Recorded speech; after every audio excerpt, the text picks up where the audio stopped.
Stars are bright in the sky. Twinkle, twinkle, catch my eye. Galaxy spinning in the night. I feel small, but I feel right. Planets dance in perfect line. Mysteries in the sky we find. Time and space, they intertwine in this cosmic grand design. Universe so wide, so vast. Moments here, they never last. Floating through the starry past. Journey far, we're going fast. Nebulous in colors bright. Painting dreams in every night. Astronauts in endless flight. Chasing stars and chasing light. Black holes hide where we can't see. Secrets they will always be. Yet we dream relentlessly in the space where souls roam free. Universe so wide, so vast. Moments here, they never last. Floating through the starry past. Journey far, we're going fast.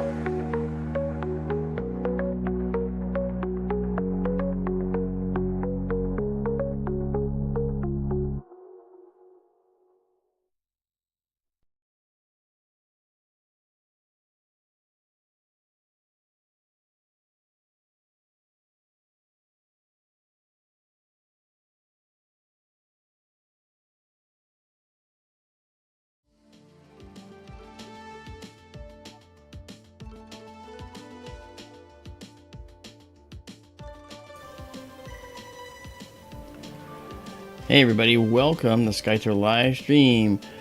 It is me, whoever I am. I think I'm Mark D'Antonio. I'm pretty sure I am. And I have with me, I have Daryl Mason. And I would like to say, Daryl, how are you doing? I'm good, thanks. You? I'm all right. Everybody? Doing good, doing good. All right, so tonight is another night of testing. You're coming along for the ride. And this is the Sonoran telescope. We're doing the wide field view of the Running Man Nebula right here. It's actually looking quite beautiful. And in the other scope, I am configuring it to actually be able to capture Running Man at the same time. But it's guiding on this particular star, but the centroid of the star, the brightest part of the center of the image, is what it's working on right now. But so we're working on it. It's still not polar aligned. That's a major issue, and my Star Arizona guy that we asked to do this, who's doing it, he's going to come out Wednesday or Thursday. It was supposed to be tomorrow, but he can't come out. So I'm just trying to see if we can get the guider to do its thing. And so far, it looks like we're still on. Let's see. Now, the thing about Benson is we do have wind out there as well. So sometimes the wind causes problems. Yeah, but not now. Here we go. This is a good start right here.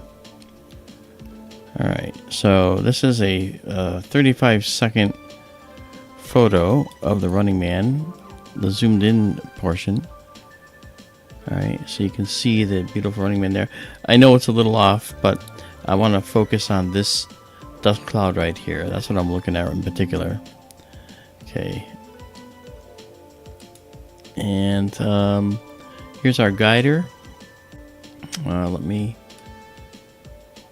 actually increase. By the way, we're also going to have to probably get our own internet out there. I'm noticing that we're not we're not getting the throughput out there that I would prefer.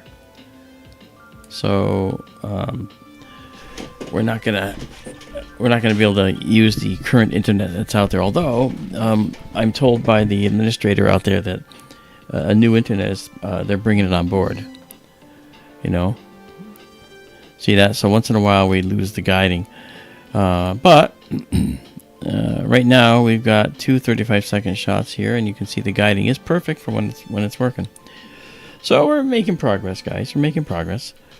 Now this dark level I'm going to bring over to the just before the peak to kind of darken up and start showing some of this detail in here, and we'll let that ride for a little while. Meanwhile, over in the other telescope, we have the Running Man in the wide view. Now we're looking at right about this side right here, right about here in the other view. Actually, if we think about it, I could show you right here. I can show you our field of view is something like this right here. That's about our field of view in the other scope. You told me the other night in the new scope it's like a little over 30 minutes by 20 some odd minutes. Yeah, I can show you exactly. It's like I'll show you exactly. So if we go back over to it, I can show it to you. So here we are. 3 by 22 or something. Yeah, over here in Stellarium, I can show you the exact size. Okay, it's 33.5. Okay, by 22.8, and that's arc minutes to those who are interested. So it's about 1/3 the field of Yeah. the telescope. Yeah, and as you can see, it affords us the ability to catch other details that we might ordinarily miss. However, we aren't running, and I can see that I need to raise this a little bit. I don't want to raise it too much. All right. We are running a telescope at its f7, which is the focal length we're running at right now, and the f ratio. Yeah, focal ratio. Yeah, and so that means it's a little bit faster than the f10 that it's native, but it's not as good as it could be. Now here we have wind that's coming in, so that's a little issue. If I raise this a little bit, that's about as high as I'm going to want to go, because our guider still seems to be hanging on right there, so that's pretty good. You know, and I also asked a question today of when the field rotators are going to come in. That's a device that we put on that will rotate the field when we're framing the image to allow us to actually acquire more guide stars that may be missing. And that's kind of cool. That would work better for us. Let me see where this star is. It's amazing how inexpensive that thing is. I remember back in the day when the big Meade LX200. Yeah. Back in the day, I think it was a 14-inch. They only sold it in Altaz mode, and you had to buy a field rotator to bolt on the back of the telescope. Yeah. That actively rotated the camera on the fly while you were exposing. That's right. And it wasn't cheap. No.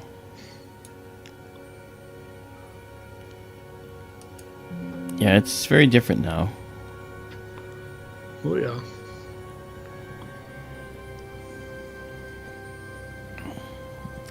So I want to say hello to everybody who's here. Carl Becker is with us. First one on the scene is Michael Hedrick. How you doing, Michael? Stan from Two Rivers is with us. Hey, Stan. And we also have Daisy and Zoe Amethyst. As always, they're great to see you guys. And SkyTour Live fan. What's that? Isabela's here. And Izabela, I told her we're going to be doing this. Karen Model. Hey, Karen from Tucson. Yeah, that's right. Karen lives down in Tucson. Big fan. Isabela's with us. Catherine Messick. Hey, Catherine. Yep, we're doing okay with that. Genghis is with us. Rockstar is with us. Sam S is with us. And Izabela, of course. It's nice to see you as well. Sally Forth is here. Sally Forth is with us. And Boxster. I'm Boxster. Howdy. Okay. Yeah, so this is kind of experimental what I'm doing here. So I'm going to just save what we've got right here for now. And then save exactly as seen. And I'm going to try and bring this up to see just how out of whack the image might be. Let's see if it changes the roundness of our stars. It may not. I mean, there's with this kind of focal length of this telescope, we may be needing to increase that threshold somewhat. You may be hearing those tones in the background. Those tones are saying that our focus system lost the star for a moment. And so if it loses the star, it's oh, look, we got one. And yeah, I just had to go a little higher because look, the stars have not been elongated, so that's good. All right, it's a little bit of a learning curve sometimes. I hope you guys are having a good night. I am having a great night. This is going to be fantastic. So this is Benson telescope with a high focal length system. The field is like as Daryl said, it's like a little less than a third of the other one. And this is the telescope out in the desert west of Phoenix, the Sonoran telescope. And this one, I'm going to change the curves here so we can see this. I'm going to change now I'm going to do a color rendering. I'm going to take the color and correct it because this is not really red. It's more brown. Let's see if there's enough data now to show it. So here we go. Oh yeah, look at that. Beautiful. And so I'll take this now and move it off the curve just a little to the left, show a little faint data that's in there, and move this a little to the left. This is the mid-range, and now you can see all that dust out here starting to come into play. Ah, just beautiful. Just beautiful. And then out in Benson, we're zooming in on this, and we're looking at we're looking at that small section. If we go back in just a minute, we're looking at this small section right here primarily. That's what I wanted to look at primarily. So let me zoom in on that a little bit here. This is on Wickenburg. You can see this cloud. What I want to do is, well, a couple things. First thing I'm going to do is give us an immediately better picture, like doing this. There we go. And I will put on the unsharp. Just pass through the meridian. Okay. All right. We're getting messages from both telescopes, by the way, so that's why it's making all that noise. Okay, so now we come back here, and we have 5 shots now that have been good, and the stars seem okay. I mean, we are doing okay for the wind being out there. That's not bad. And when you hear those alarms, those bling, bling, that's the guiding system here. See, like that, the wind pushes the star out of the way a little bit, and it momentarily loses the star. And I have to explore a setting in here called hysteresis, because that might help us. I'll be darned. What? I was looking up the word hysteresis just yesterday. Were you? I kid you not. Oh, that's funny. I even thought about sending you the articles on it.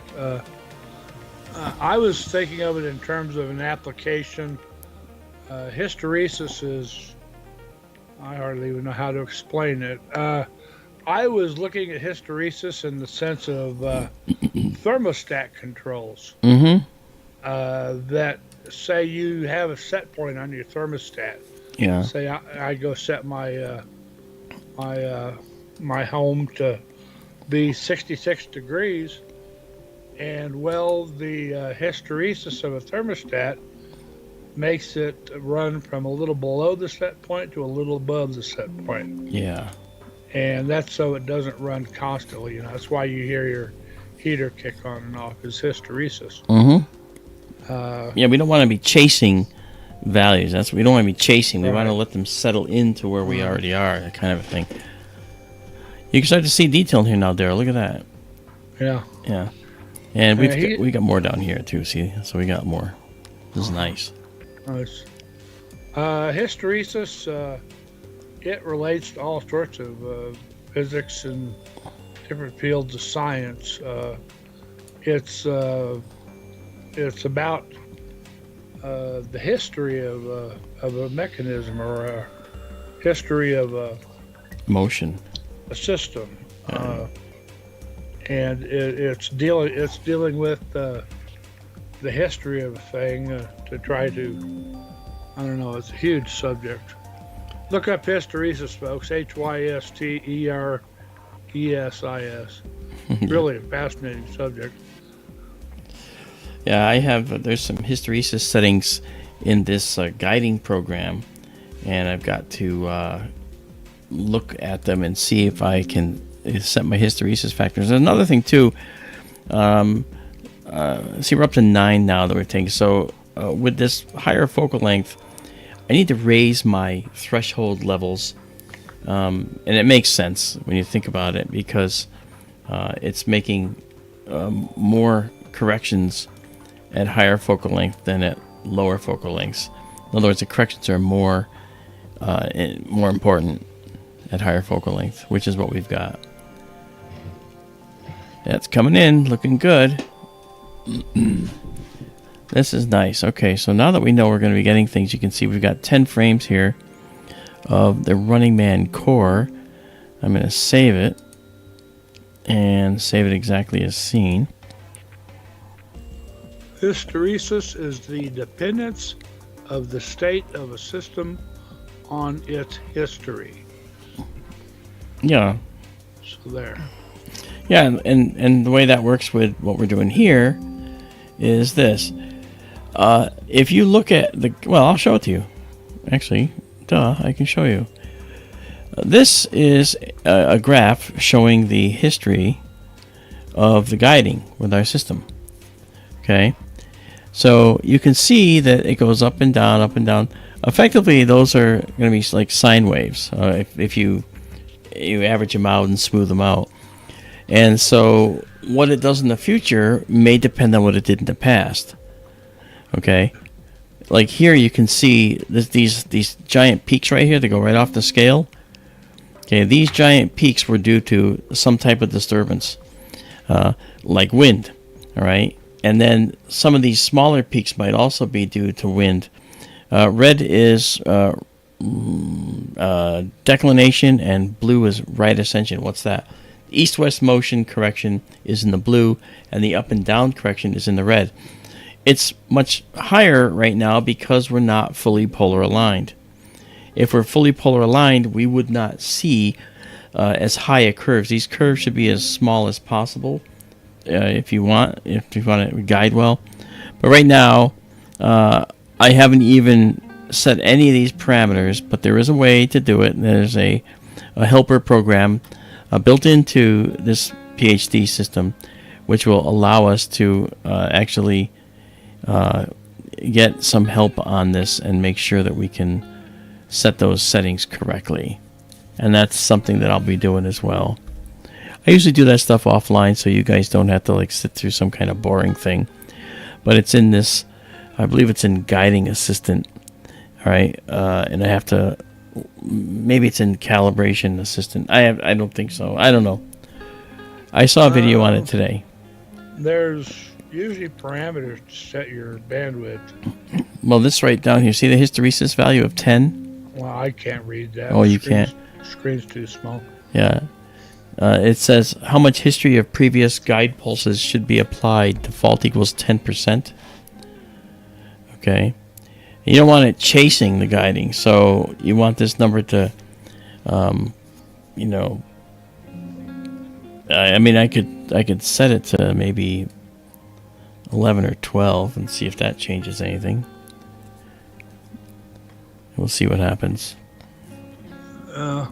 Hysteresis was part of my job. Yeah, it was, wasn't it? We use several processes.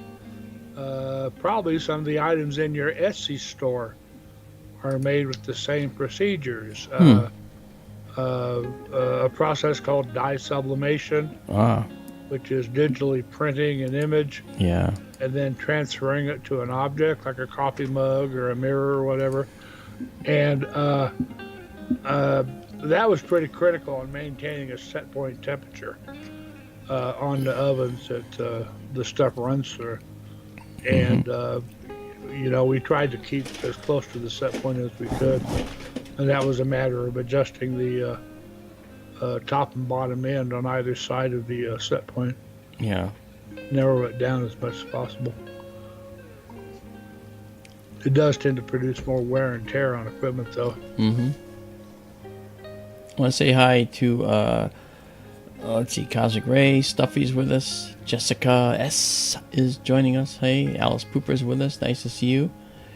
And, of course, we have Fantasy has come in for the evening to hang with us. And one of our bigger supporters is Ronald, ERRT Radio. Thank you, Ronald. Good to see you. We're still working on the details of your donation to us as well.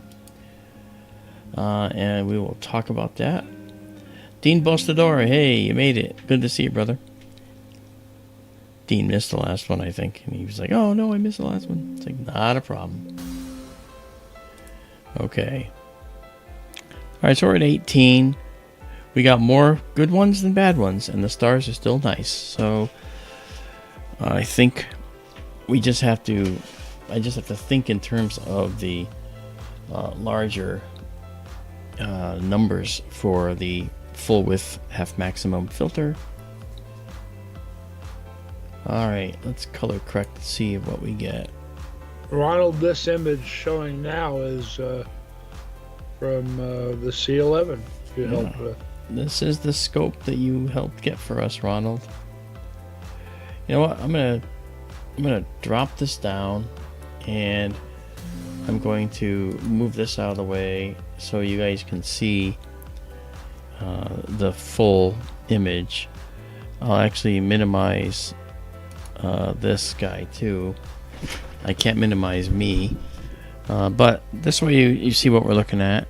And if I zoom out a little bit, you can, when it's just smaller, you know, the images that we're looking at from the other system are even smaller than that, right? It's just about like this right here.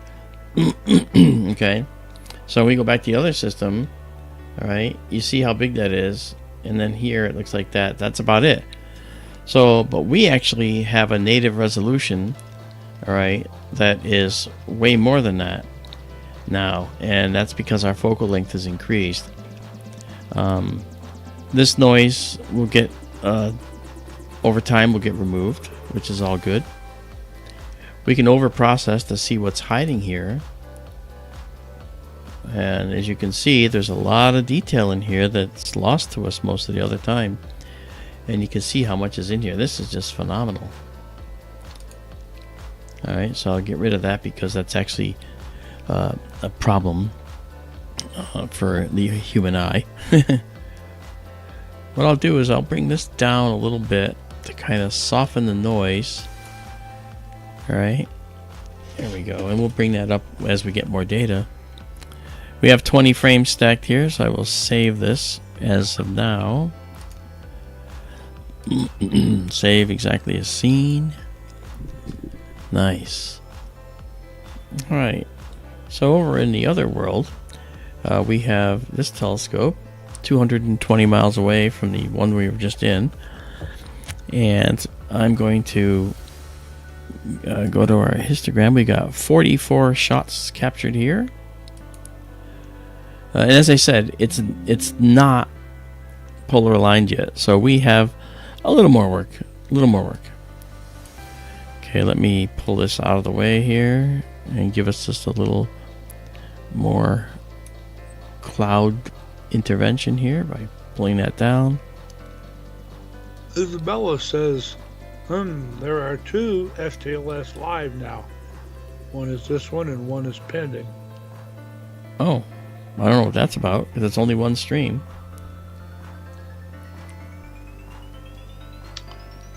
I don't know. That might be, Isabella, that's probably a YouTube thing, because I did not. Oh. You know what might have happened, Darryl? It's not my fault. It's whatever not. it is. I know exactly what happened.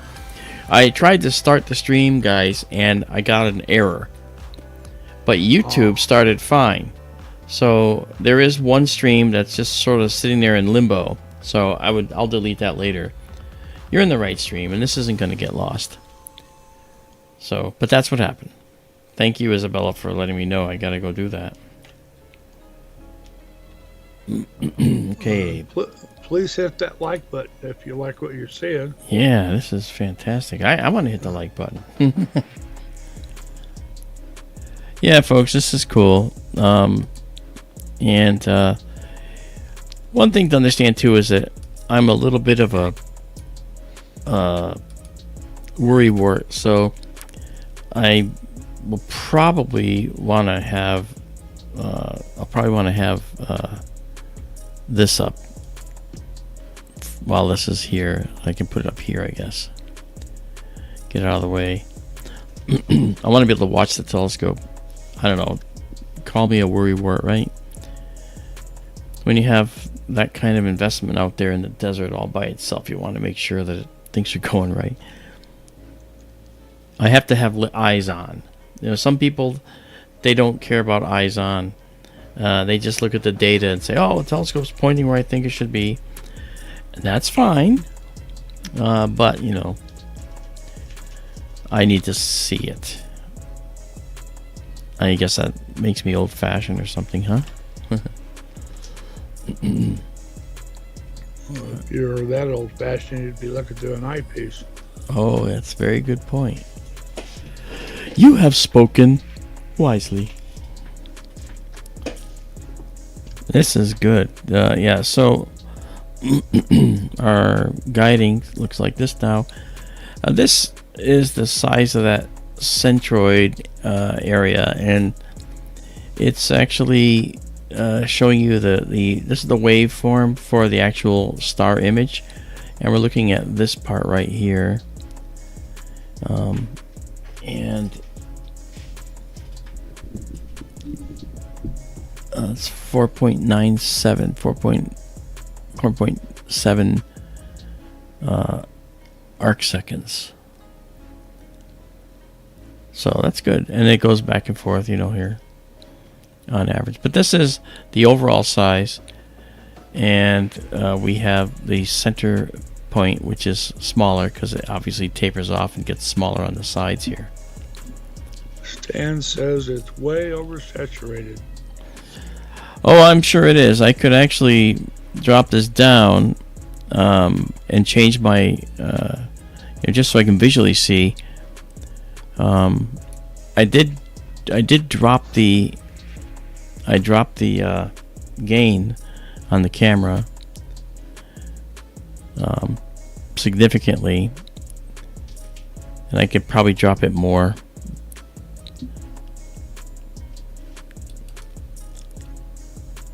Yeah, the star I picked is actually quite bright. You can see the flat peak up there. You should see a round bump, and instead you're just seeing a flat peak, and that means it's saturated off the scale. And we don't want that, but Does that mean pick a dimmer star? if I had the choice, if I could pick the stars, I mean, I can pick the stars, but if you look at what I've got to work with, okay, these stars that are here, which are right here, that's all I got. Yeah. Once I install a rotator, then I can pick any star I want. I'll be able to rotate around a donut of space, and I'll be able to pick stars. So right now, you say, well, look at all the stars here. How come we don't have one? We're actually looking at one small area, okay? And if we're looking here, then we might get a couple stars here, and that's it. We're not going to see all these stars. That's not how the guider works. It's a tiny little prism sticking down into the overall field. And it picks a tiny little bit of light out of it. And if it's looking at, say, here, well, then it may not see a star. If it's here, it might see a few, right? This is pretty. This is going to be a very pretty shot when processed. Okay, we're at 30 stacked and 14 ignored. So we've turned the corner on getting that guider to work. I can't tell it to pick this star or that star or that star. I can do it manually, and I could try, but then it might not stay. I did it the other day and it wouldn't stay, so I might have to tweak some of these parameters. Time with an off-axis guider, I bet. Yeah, I've never used an off-axis guider. An off-axis guider, folks, is when you have a second that second little prism sticking down into the view, and it picks off a little of the main field. It's usually at the top or on the side, and the telescope gets all the light, but the sensor is smaller typically than the size of the telescope barrel that you in. It's much smaller always, and so you can afford a little space down in the barrel to actually capture a guide star. I'm sorry, Dale, go ahead. I think you covered it. Okay. Well, you know, you wanted to say something, and I did. I don't remember. Okay. All right, let's Just you're new with off-axis guiders is all. Yeah, well, there's no doubt about it. It's like I said the other night, learning curves, etc. Yeah. I mean, I used an off-axis guider when I was getting my degree. That's how long ago I used an off-axis guider, because I was using one to take deep galaxy images, which I'd like to grab a galaxy tonight if we could. Yeah. Oh, I mentioned earlier in our private chat that you did, yeah. galaxy season is almost here. I've been seeing people imaging the Leo galaxies already. Yeah, let's go. And Orion is west of the meridian already, so Yeah, let's pull Leo's out getting up there in the east. Yeah, Orion is just, you know, just slightly past south. Yeah. Now, with this telescope in Benson, we can see Leo. All right. With the other telescope, we have a limitation of like this, because we can't see that far out there. But with this telescope, we have quite a good set of views. The only trouble is, it's down in the muck, you know, and we want to stay out of the muck. It's early. It is. Leo's rising as Orion's setting. Yeah. Maybe if we're around a couple hours, we can give it a try. Yeah, for sure. We'll be able to image Thor's helmet tonight, maybe in the Rosette. Again, without the polar alignment, I'm going to have to sort of use a little fudge that I've come up with to try and get our alignment. Look at all these dark clouds, these clouds of dust. This is all this is all carbon and silicon dust particles that have been coated with ice, most likely, especially in the darker regions, the denser regions. And that material is the building blocks of, well, planets and potentially life. Speaking of Thor's helmet, I saw somewhere just the last few days, might have been an APOD. They had a wide field image showing the seagull, I believe it was, next to Thor's helmet. Yeah. And the seagull is huge, many times bigger than Thor's helmet is. Yeah. And when we actually look at the seagull, even in this scope, it goes out of the top and out of the bottom. Yeah. And this one is, you know, well, it's 1.5 degrees by a degree in size. So 3 full moons, or 2 full moons. No, 3 full moons, 1.5 degrees by 1 degree. So three full moons by 2 full moons tall. So that's how big this is in the sky. This is bigger than the full moon right here. That's why I said the new one is about 1/3 the size. It's just over 0.5 degree across on the long side. Instead of 1.5, it's 1/2. Yeah, 33 arc minutes. 33.8 arc minutes, I think we said. 33.5. Yeah, it was 33 something by 22 something. Yeah. Now, interesting thing is that since I changed that hysteresis parameter in here, and here I have not had the errors other than the saturation. You don't just say that. I'll just say that. They're rarer. They're not happening as often. I need to turn my gain down on this camera though. But bottom line is, I would like that star to be my guide star and do that star.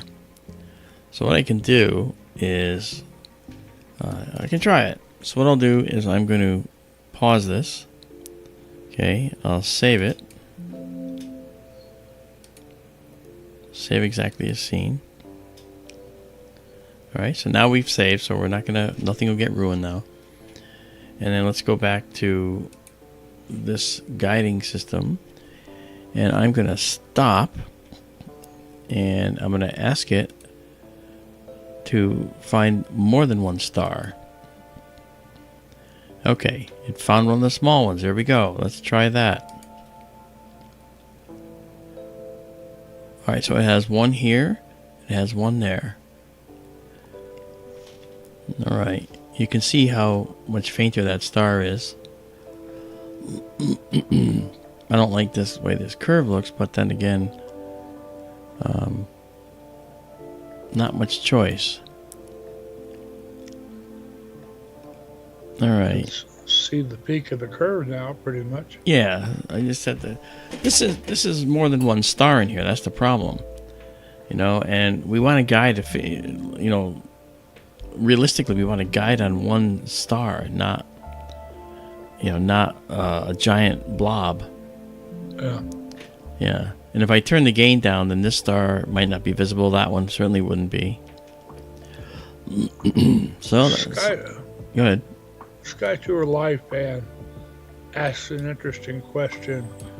Is it possible for a different universe to explode in our own universe? I think he means. That seems to be a theory nowadays. There was somebody had a vid up on YouTube about that just yesterday, that you might have more than one Big Bang in the universe. Yeah, that was interesting. That might be possible. I mean, theoretically, I could see how that could work, but there's a problem of the energy, right? We don't see enough energy to have created a Big Bang anyway right now. So another Big Bang could possibly explain it, and we're just sort of like an ancillary bang off the main one, potentially. I'm gonna try and resume and see what we get here, but it's an interesting theory. Stan says, Mark, turn your RAAGR up to 80. Whatever that is. let's go look. All right. RA is right ascension. Yes. I don't know what AGR is. I haven't figured that out yet.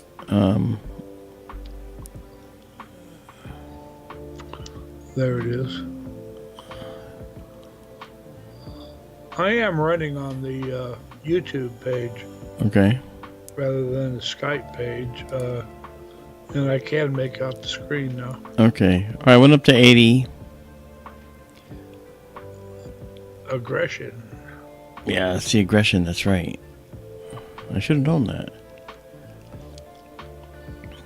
But the declination errors are the ones that are kind of big. But look at the RA. The RA is going off the scale. And again, once we're aligned, this is probably going to get a lot better.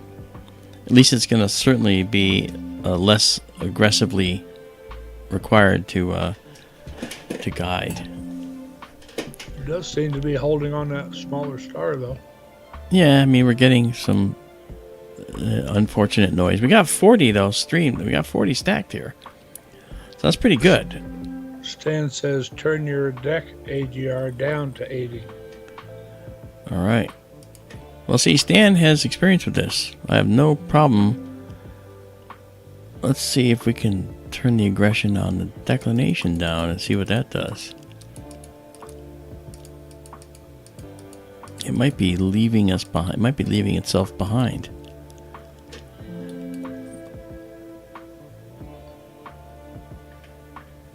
Stan, what's the hysteresis value supposed to be? I mean, obviously it depends on the system.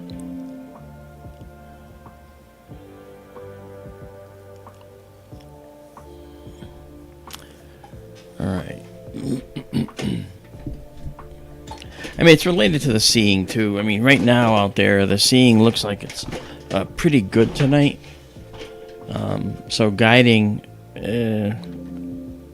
okay, he has his at 15, he says.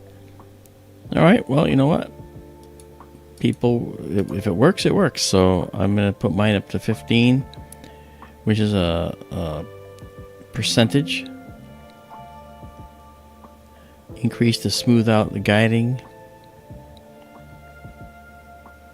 All right, well, let's try it.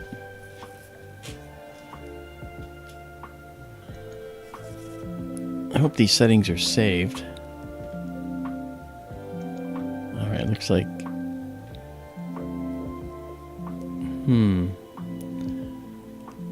that didn't seem to...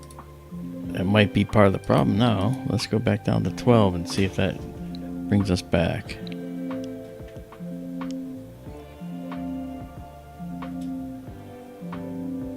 We'll stop. Okay. SkyTour says at Daryl, could our brains be connected to other universes? That question is above my pay grade. SkyTour. Yeah. Maybe. Yeah, maybe. I suppose it's possible.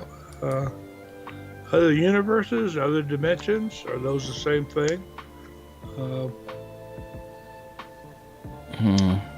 don't know. Let's see here. Let's do this. Let's see if I can grab. Can I zoom in on it? I can't zoom in on that. Let's try. See if we can get this star. And let's see if we can guide on that. That's a no right off the bat. Probably should have done that. Stan says click the green circle. Yeah, I will. But I was trying to get it to... I was trying to just do a manual selection of a star with a shift on this. And it's not letting it. It's not selecting it. Oh, I'm already guiding. That's why. I gotta stop. And let me start the exposures again. And this is the star selection. And I will I'll try now to just do a auto selection, which I have multiple star on, so I should be able to select more than one star. And it sees that one, but I don't know if I'm able to add to it or not. Apparently not. Alright. So I don't want to mess it up. I mean, it's not going to ruin our stack because nothing's going to come in. And just again, just trying to get this to work. Let's do this.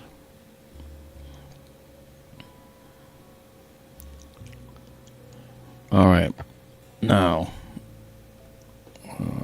let's try and grab stars. Okay, there's a good small star. Let's try that.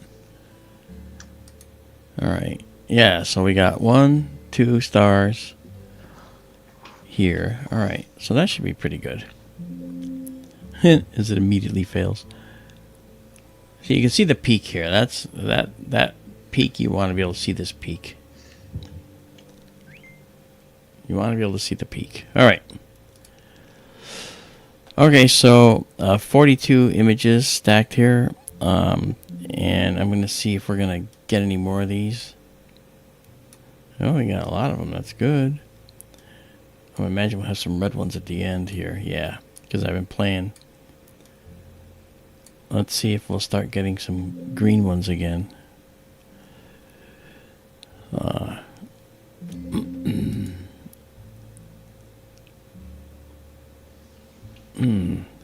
Yeah, we got a green one right there. Awesome. Okay, 43. All right, we'll save this now. And we'll come off of this. We'll come off this guy. We'll go to a different one now. So that's really pretty. Okay, now over in the other scope, we have the wide field version of this same view. I kind of think it's cool. Here we are. This is 200 miles away from this one. Okay. All right, so here we've got 66. So we're going to save this like you see it right there. And all of these are going up to the same server. So they will be up there for you to play with and explore when you wish. Okay. Michael Hedrick has a question of you, Mark. Okay. He says, I have a question. Have you seen any more drones or UAPs near the observatories? No, I haven't actually. And what I've noticed is that the drone sightings seem to have gone almost to nothing. And we never actually saw any drones at the observatory, believe it or not. They were all focused in the Northeast and some out on the West Coast. But some vague reports of some that might have been over central states. But I think that's just people reporting planes again, like they were before. Okay, so we've saved this. And what I'm going to do now is we're going to get out of this mode here. They had quite an issue with drone sightings here in northeastern Colorado a year or two ago. Okay. It was in the news a lot. And whoever it was, they seemed to be doing something systematic. It was explained away one way by it was people doing oil exploration stuff. Because there is a lot of oil and fracking out on the eastern plains. Gotcha. And another explanation was they were in northeast Colorado and neighboring Nebraska and Wyoming, up where the three come together, because there are a lot of nuclear missile silos up there. Gotcha. Okay. Anyway. Yeah, that's pretty cool.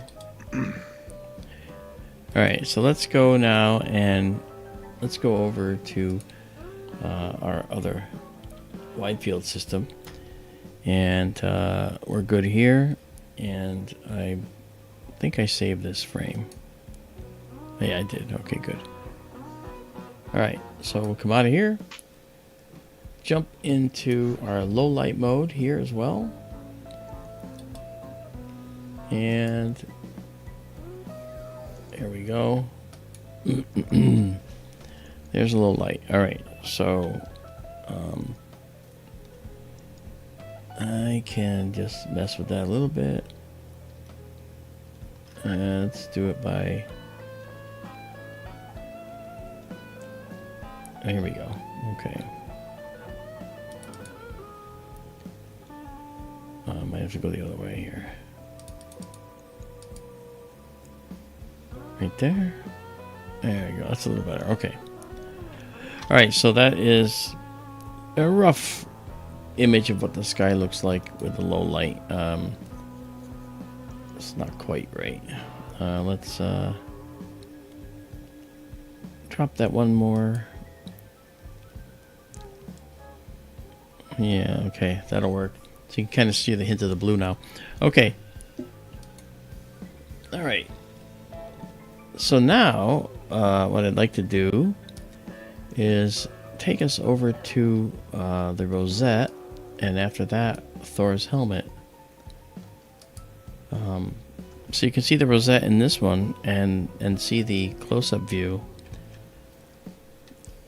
Okay, watch the telescope move here. Here it goes. And we'll get that all straightened out here. There's the cluster in the center of the Rosette right there. Beautiful. Nice placement. Okay. And I'm going to head to the east a little bit.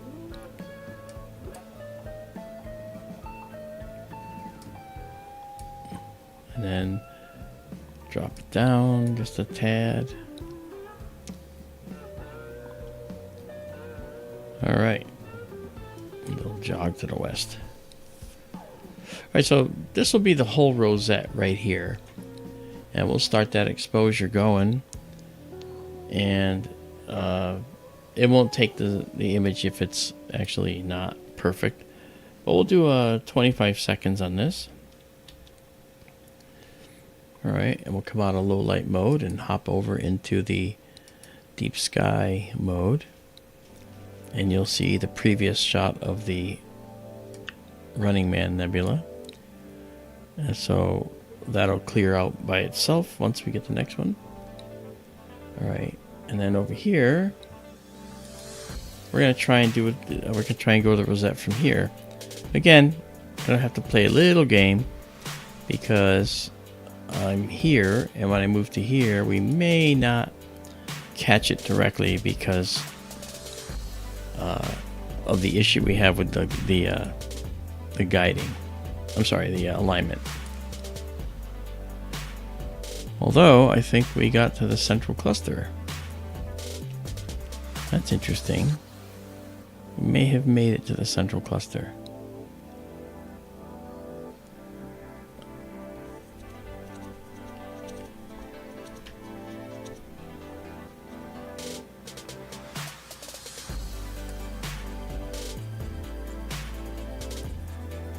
Alright.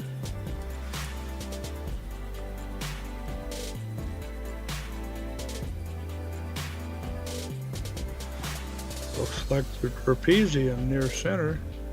Yeah, it's actually probably the central cluster. Let me just see if I can get this to listen to me here.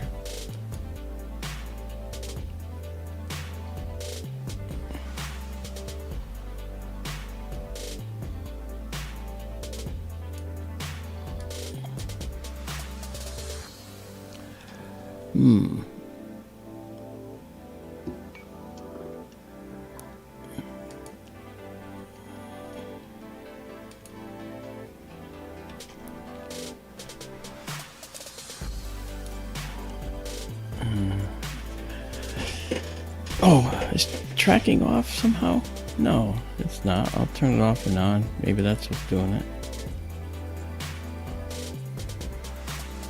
Alright, so let me go over here.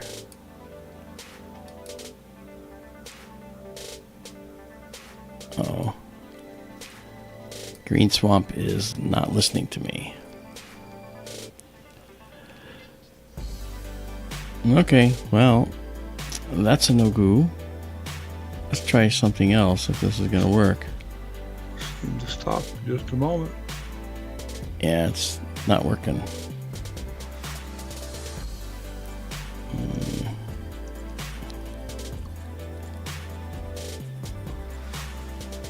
Yeah, I don't know what just happened. Because it's not listening when I'm telling it to go, it's not doing it. And if I disconnect, so it's out. Let me disconnect from here, see if that's the problem. Shouldn't be.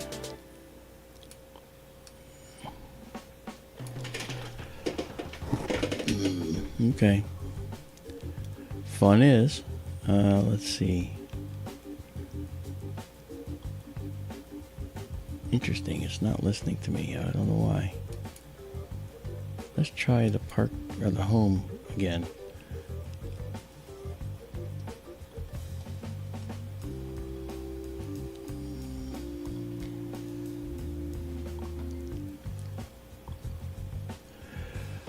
Okay, I am probably gonna have to kill Green Swamp and start it up again. And that won't be good, but it won't. It'll just stop everything.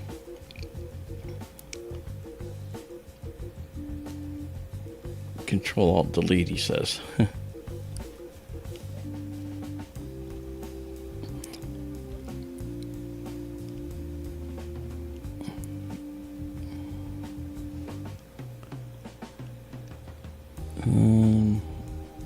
Yeah, this is. Yeah, okay. I'm gonna have to close the program. Don't want to, but I will do so. Alright, so that should just keep drifting.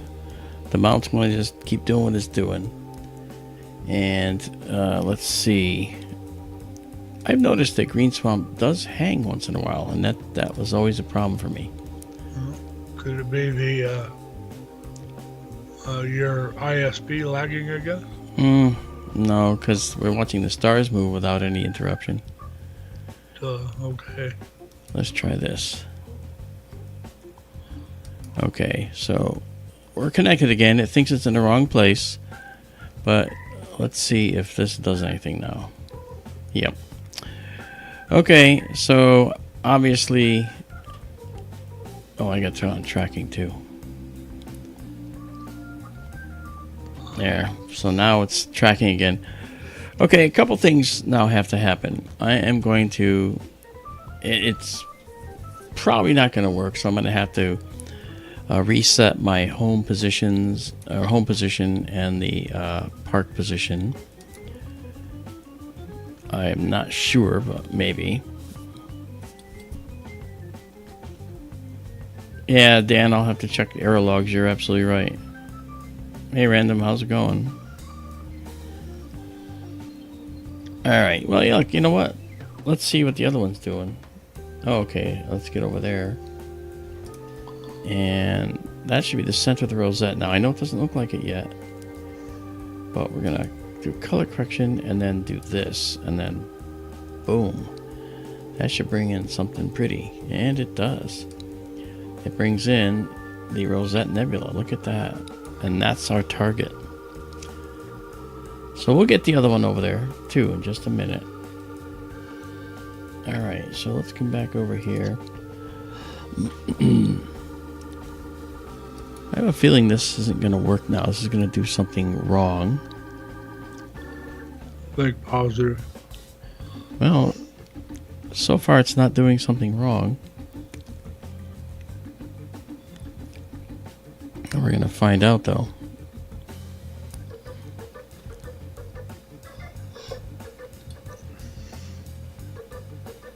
Okay.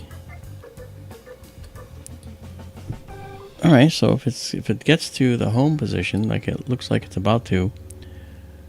Yeah, look at that. Okay, home, it worked. So that's good. Normally it doesn't do that. But now what I'll try is I'll see if the park position is remembered. I have had problems where it doesn't remember the park position. And for the time being, what I'm going to do is just increase the size of this box so we can all see what it's doing. It brings the telescope down below the roof line, which is here, and out of the way. And once it gets down there, it should stop right about there. And it did. Alright, so unpark, and we'll do that. Except for unpark. We're tracking. Okay, so now I'm going to try something again. We're going to try and do this again. We're going to try and go to the Rosette Nebula and see what we get.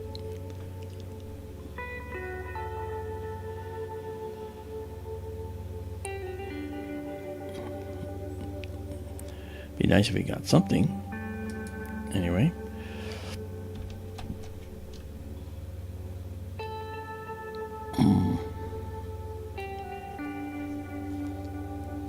Alright, well, I was tracking the Rosette. Let me try it. Actually, oh, I know what the problem is. Stan says reconnect stereo. I am. He's right. I forgot about that. Yeah, that's exactly what I got to do. So now that I'm reconnected, I should be able to do this and it'll work now. Thank you, Stan. I had a memory hole about that.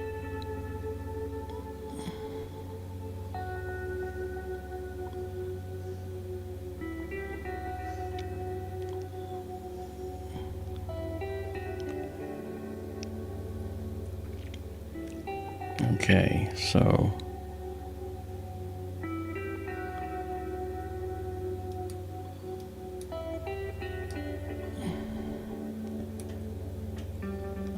telescope should be on the Rosette again. Probably won't be. Last I checked, it might be off a bit, but we're gonna check anyway. Let's see if we can get our location. Oh, I have to do a regular plate solve now. Oh, no I don't. My mistake. I have to connect us here. There we go. Alright, so I can do a plate solve right now and then resync and we'll go to the Rosette.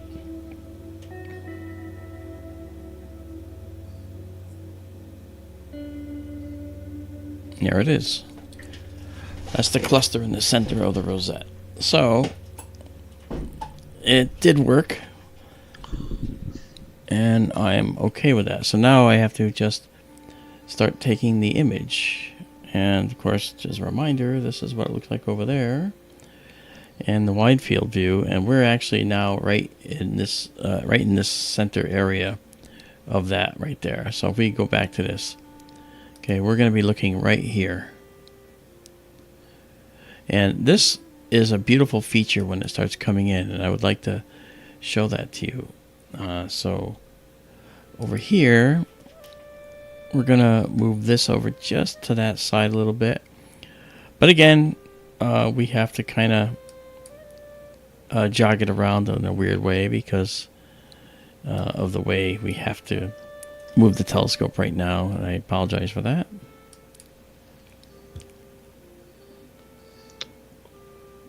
Alright, we'll do it this way. Okay, that'll be there. There's another reason I'm doing this too, because there's a beautiful dark nebula over here, dark lane, that I would like you to see as well. Hey C&D boy, how you doing? Okay, this should do it. Alright. Alright, so from this perspective, we're going to do, well, first things first. Let me grab the guide star and start doing that first. There we go. It shouldn't have any problem catching a guide star here. But again, I'm keenly aware that I have issues with the setup. Okay, we got several guide stars. We got 1, we got 2. Oh, and this says pulse guide commands have failed. See, that happened before. And I do not know what causes that. I've looked that up, and no one can seem to tell me.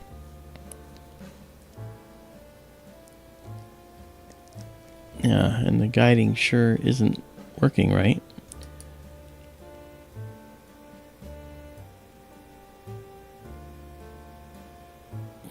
Oh yeah, Dan, it is. You got to keep in mind, Dan, it's not fully polar aligned yet. That's happening Thursday, so this is kind of a preview of what's coming. So I have all kinds of issues right now with the PhD2 guider. I've never done off-axis guiding before. You know, in all the astronomy I've done for years, I've always had large guide scopes on big telescopes, and this is very different. All right, let's see. Stan says turn on tracking, ? Well, tracking is on. I think in GSS, I think it should be on, or else this would be drifting. Yeah. Okay. So let's do this. Let's try to... Okay, it's got that star. And maybe another one, I can't tell. So you see that star there, it's not saturated all the way. We can see the whole thing. Why? This has happened before. I don't know what pulse guide command is. I heard a direct guide and pulse guide, and I don't know the difference nor where to specify it, actually, yet. I will. This didn't happen previously, unless I have to calibrate again, which I shouldn't have to.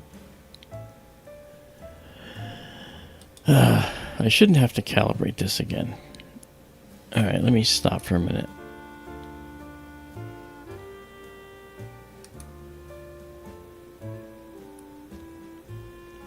Stan says restart PhD.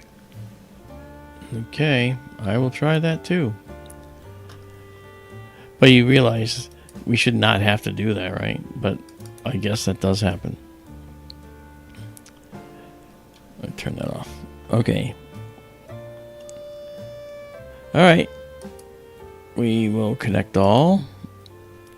And then we're going to I'll do 1 second exposure here. Now let's try to connect with some stars.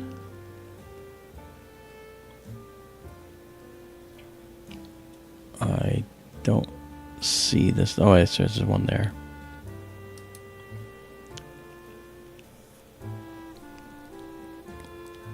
I have multiple star selection on.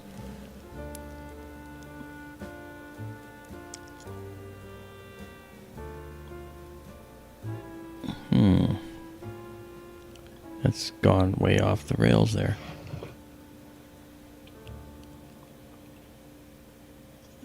It's almost like it's doing a calibration.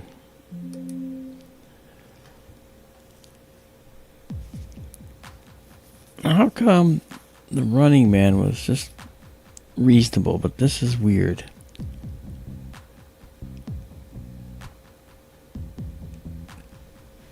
Yeah, okay, so let me actually try this. Let's go to 2 seconds as a startup. See if we can get some more faint stars in there. Well, it just makes the dimmer ones brighter, but maybe that's part of the problem. Let's auto select several if we can. Seriously? What? Stan says it's not sending the pulses to the mount. I noticed that, and I'm trying to I'm just trying to figure out why. I don't know why it's doing that, nor what to do about it. So if I do this, I've got 2 stars here. Okay. This may be better. But I'm watching this here. It's drifting already. Why are the pulses not going to the mount?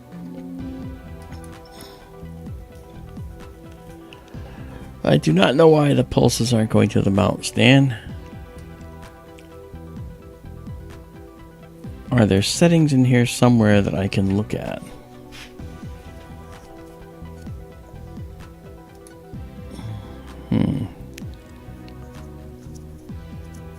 I don't know. Well, let's go see what the other scope is doing anyway. Oh yeah, that's pretty. Let's come into the histogram here.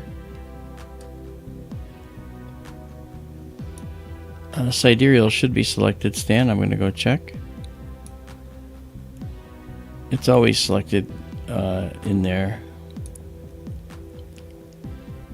Oh, that's pretty. Okay. Color correct. Get a little more red going. Yeah, a little bit. Okay. Alright, so over in the other, go to GSS here. Go into the settings. And we have sidereal selected here. Okay.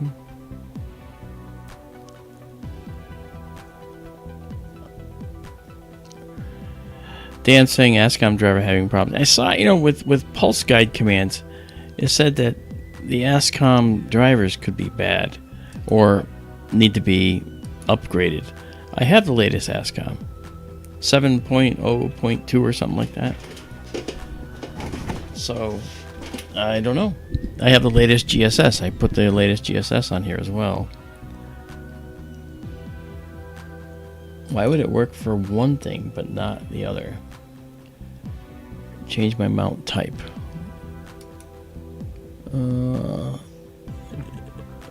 From You just bought them out. no, he means from German polar to polar. Okay, from German polar. Okay, what's a polar mount? I guess that try that. I don't know if that's going to make a difference, but we can try it. I knew that. I was just trying to make it funny. It was funny. But it is a German polar mount. Yeah. All right, let's come in here and try this auto select again. Oh, we got satellites zipping through there. Oh no, we don't. Looks like the mount shut off again.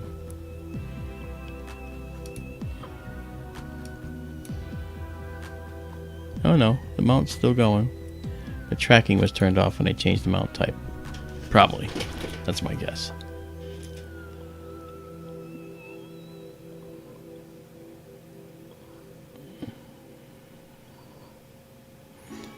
Alright, well, let's go back into PhD and see. I mean, that's no reason why I couldn't find the stars, though. Looked like it quit moving. Well, yeah, the tracking's working, but see, that says there's a star there, but I don't think there's a star there. There's nothing there. That's, again, I don't have the dark library done either for this. I need the dark library too. That's another thing. It's not polar aligned yet. I need the dark library. I need a dark library done too. Yeah, I have an OAG. No, the OAG is the OAG view. It's actually focused, and so we're focused with the main camera, the same distance. How's our other view? Should we go check it out? Oh, look at that. Nice. Yeah, it does, Dan. Thank you. But I can't figure out why it's not able to see any of these stars. It could be something fundamental. I mean, it has that one, which is good. And then I tell it to start guiding, and it immediately goes off.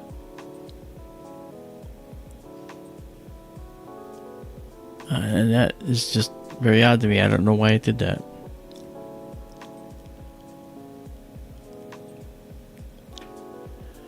Wow. And it thinks it's guiding right now, but it's not. Man, that's weird. Yeah. Well, it was moving the scope before, for sure, because we were able to do it. I mean, I could try a manual selection of a star here with the shift key and grab a really small one like this and try guiding on it. And look at, it's like it's trying to do a calibration.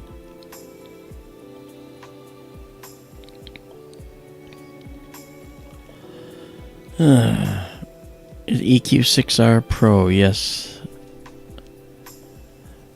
Django. Alright.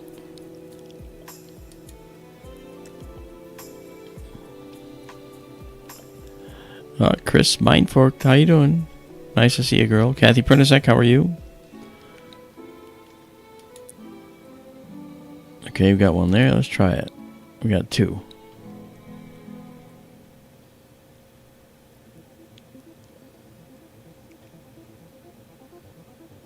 All right.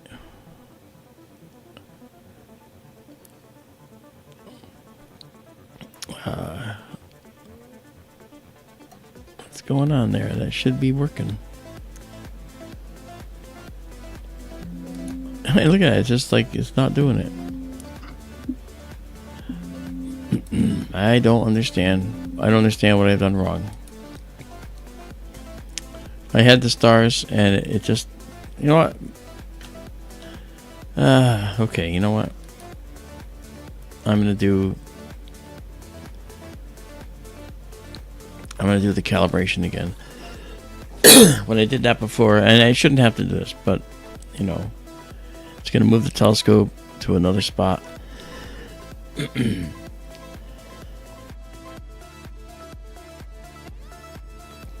I guess so. Okay, so once it settles down, which it's done, start to calibrate.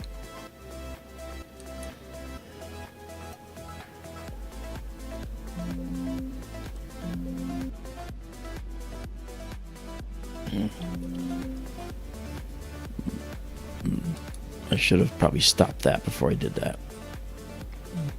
Yes. I don't know. Glad you think it's funny.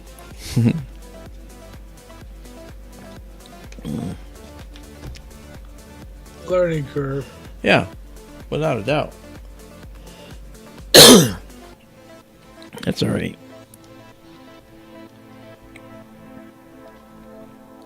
So the calibration is going to move it outside the box for the selected star and go back and forth until it figures out which direction the mount's actually moving when it applies signal.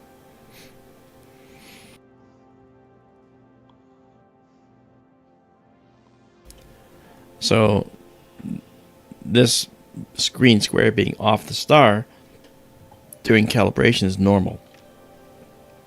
It's figuring out which direction the mount moves by when it sends the signals. So the calibration will take a couple minutes. So I'm going to, meanwhile, we're going to be looking over it here. Okay, now when we come back to this, we're going to be in this little region here. All right.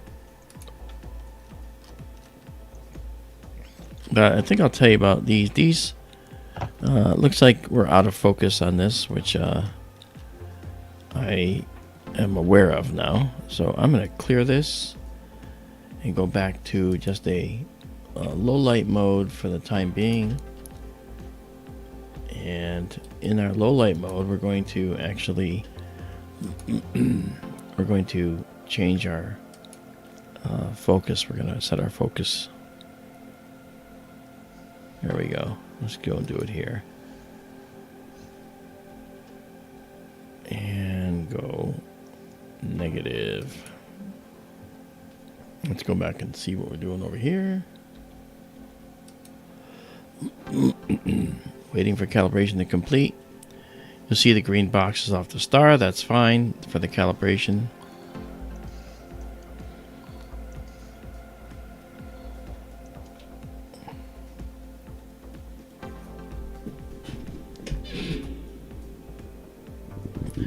Yes, Dan, I went back and forth with the OAG, but I may very well go from the OAG to a guide scope at some point. I just have to figure out the right size guide scope, and I know how to do it. I know the calculation to figure that out. Here on this screen, I'm waiting for my calibration to go green, which it'll finish the calibration. At least I'm waiting for it to finish.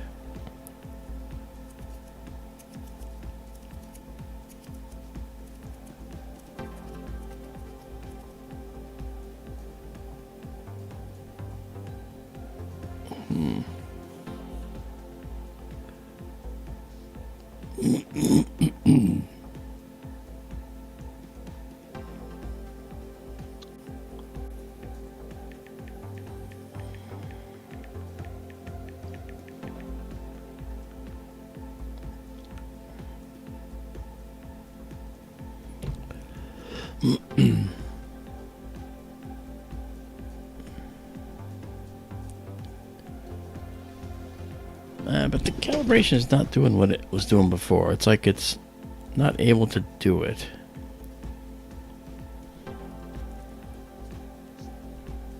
Yeah, I'm at F7 on this right now, so I may I may have to go with a maybe an 80mm guide scope if I do a guide scope.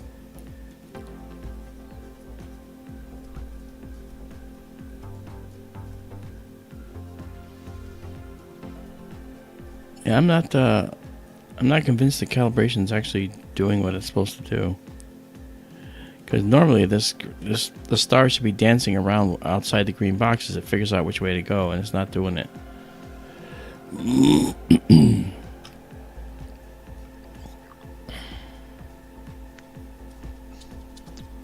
Mark, would you excuse me a moment, please? Yeah.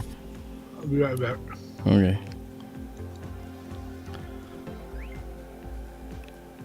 And calibration, I think, is failing here. This star that was calibrating on should not be that far away. Yeah, I'm going to cancel it. Let me see if I've actually got mount control again. Yeah, I do.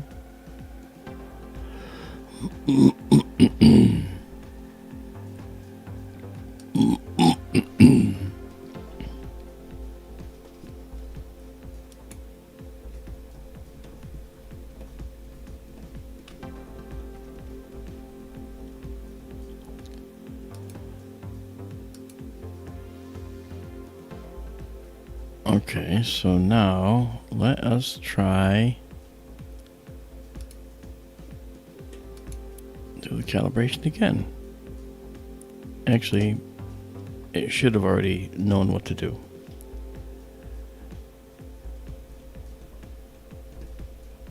So now it's supposed to select the star to actually calibrate on. Looks like it's not sure if it has one. I can't see any marks. And I don't know if that's updated. Yeah, I don't think that's actually even updated. Well,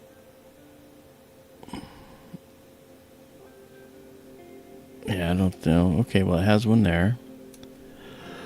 And let's watch what it does.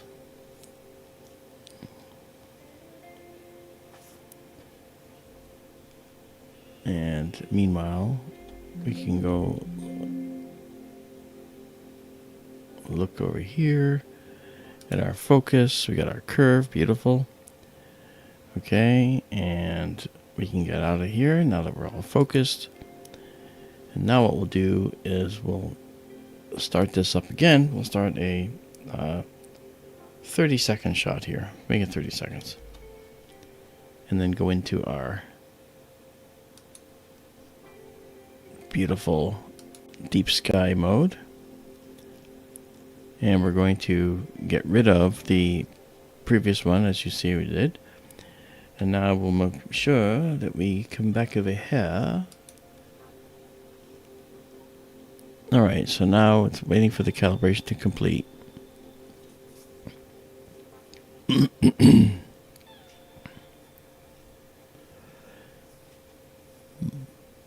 It appears that the calibration is doing what it should have been doing. Yes.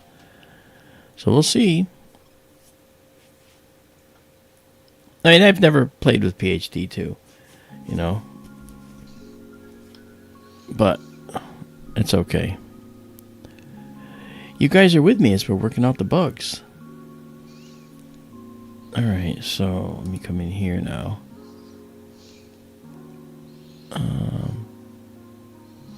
Yeah, so it'll move a little bit. Calibration result was poor. Huh. Consider redoing it while following all recommendations. Yeah. Now, I had brought this declination down to 80 from 100.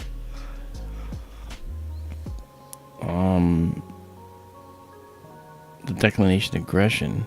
I guess I could go back up and see if that makes a difference, because I hadn't changed any of these.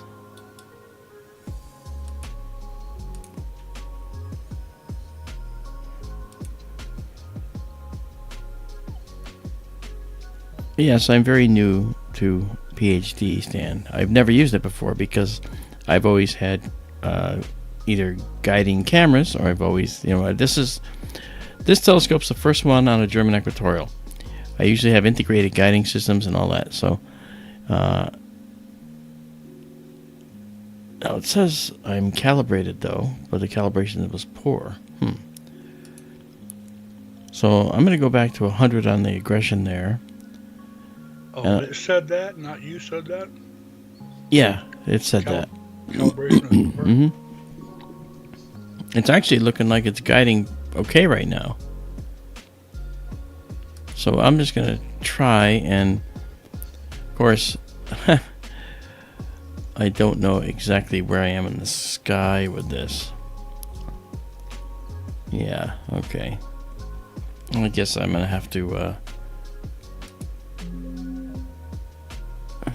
try and get back to where I want to take the actual picture. Alright, so I'll stop for now, and I will bring us back to where I want to take the photo, and that is the Rosette. There we go. And we should be at, that's the cluster. We're good there. I'm going to move it over again. Let me do that now. Okay, I'm going to move this way. And then this way.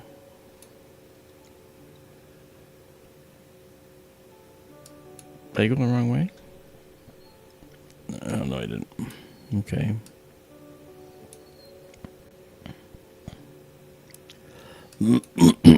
Okay. I want to see that beautiful white nebula that's over here.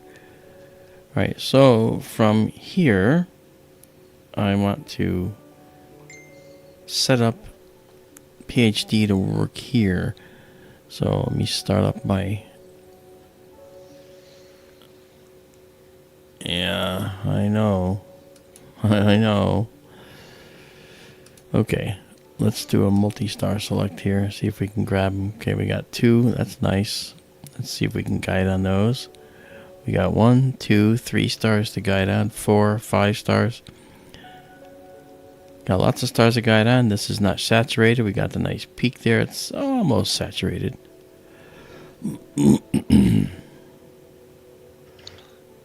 So did it just decide to start working again? Well, I did run the calibration, but the calibration wasn't that good. You know, I'm trying to use this in a sense before it's time. You know, I'm trying to get this to work, you know, before I actually have the full calibration, polar alignment done. And that's problematic, you know.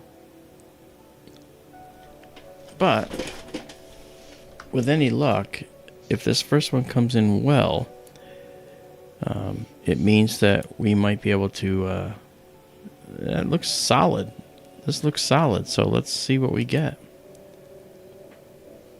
You know, we're about 11 seconds, 10 seconds from seeing the image. If I had to guess, I'd say that we have a perfect guiding image coming up for this first one based on PhD.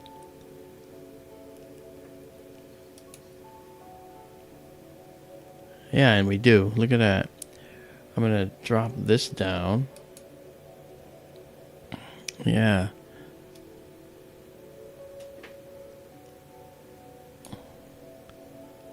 There's the dark nebula I was telling you about. Looks really pretty. And over in our other shot, okay, we're looking, it's rotated, that's the thing, okay? We're actually rotated from normal here. So if we come back, I'll show you where we are actually. Right, so here, and it's dimmer because we're running at a much higher focal ratio of f7, not f1.8. So it's rotated 90 degrees to the left in this view. We come back to this one, okay, this here, this axis is actually going like this. So this is the left side and the right side of the view for this this guy here, right? So this is this Y-shaped thing here. That is this Y-shaped thing. Let me get over there. Same orientation we saw before, wasn't it? Yeah, it is. This hasn't changed. With a rotator, it would all change together. Now let me look. Okay, PhD seems to be guiding just perfectly. Look at that. Those are better numbers. The declination aggression back at 100 seems to be okay. I set the hysteresis factor to 12. And the red ascension aggression I left at 80. That was Stan's suggestion along with the declination going to 80. But I need apparently a higher aggression on the deck because of its misalignment right now, probably. Okay. Not bad.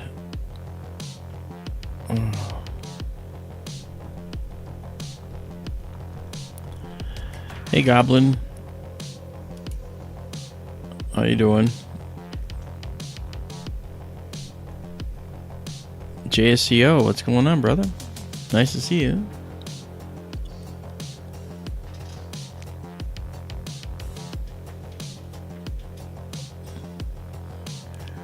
Stan says, turn on trend lines in PhD2. I don't know what trend lines are. I do know that when I want to say view calibration data, or is that in here somewhere? Display, or is it? Where is the? Did I miss it? Or is it in tools? Sorry. Review calibration data. You'll see the calibration. You see how it's like wah. Okay.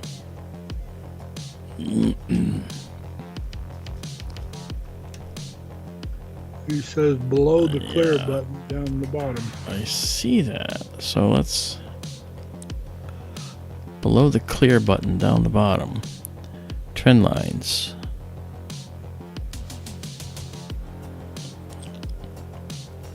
Okay, trend lines are on. If I turn off the corrections, I should just see trend lines, right? Not sure.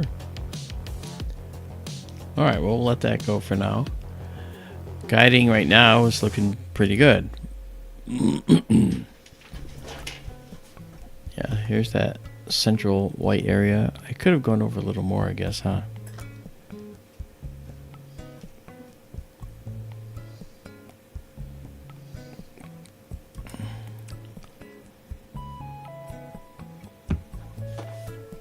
Yeah, random, I saw the checkbox. Thank you. Thanks for that.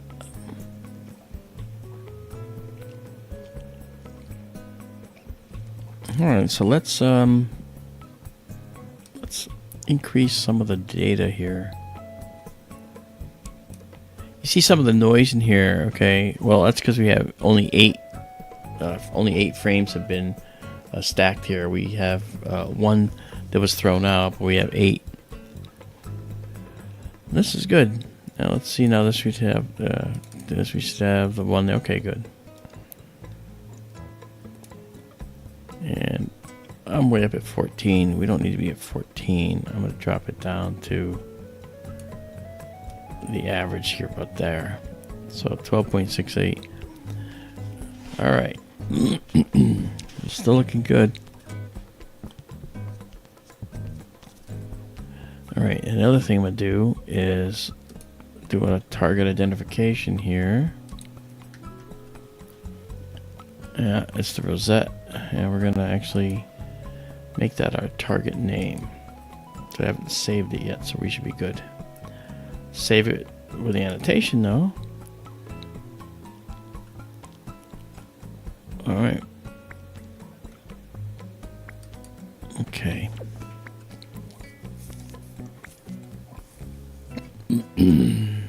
And okay, and then we come over here. Let's color correct. See a little more. We need to have a little. There should be more red visible here. There we go. That's pretty. So an area like this, in our view, would be just a outstanding photo.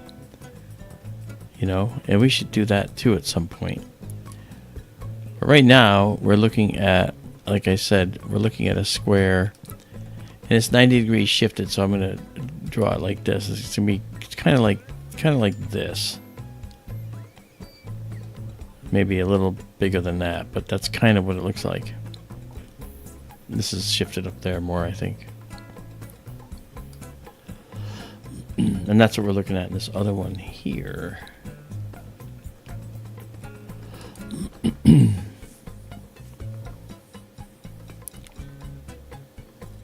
I'm actually very impressed with this telescope. It's actually delivering some very nice views. We're eventually going to change this camera too. This camera is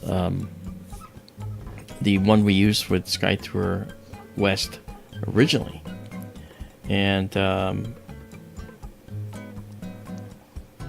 so we're actually using this camera now because we didn't have the money to get the other camera that we would have rather had.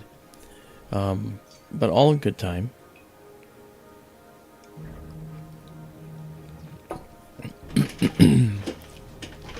This camera delivers some very good arc-second per pixel resolution, though. It's actually tuned to this focal length very nicely.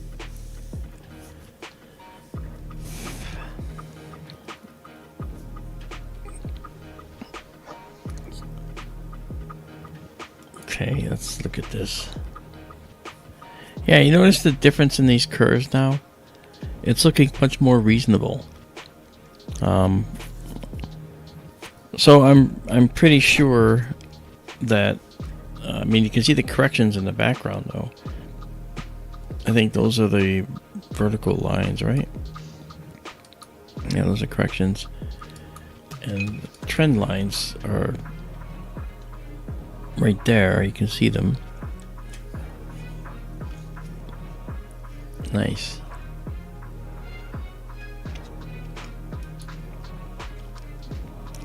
Very good. Well, I'm very pleased now that we got it working, but I know that we have work to do if we're going to do the off-axis guiding system, and that's okay. I prefer to have the camera aligned in such a way that the rotator can determine what our field's going to be, and I don't want to have to make the off-axis guider dependent on that rotation, but I have no choice. I don't want to put it behind the off-axis guider, because the off-axis guider might have to use that extra swath that it's rotating through to find a good guide star. But I also don't like being dependent on that. So what I'm probably going to do eventually is get rid of the off-axis guider and go right to the guide scope we talked about. I might do an 80mm guide scope just to,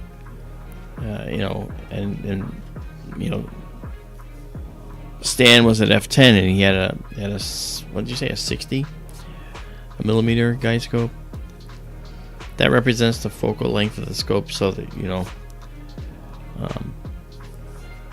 you can figure out what your when you guide, you don't want to see any oblong stars, so you have to get a guide scope that's high enough magnification so that you don't have that problem.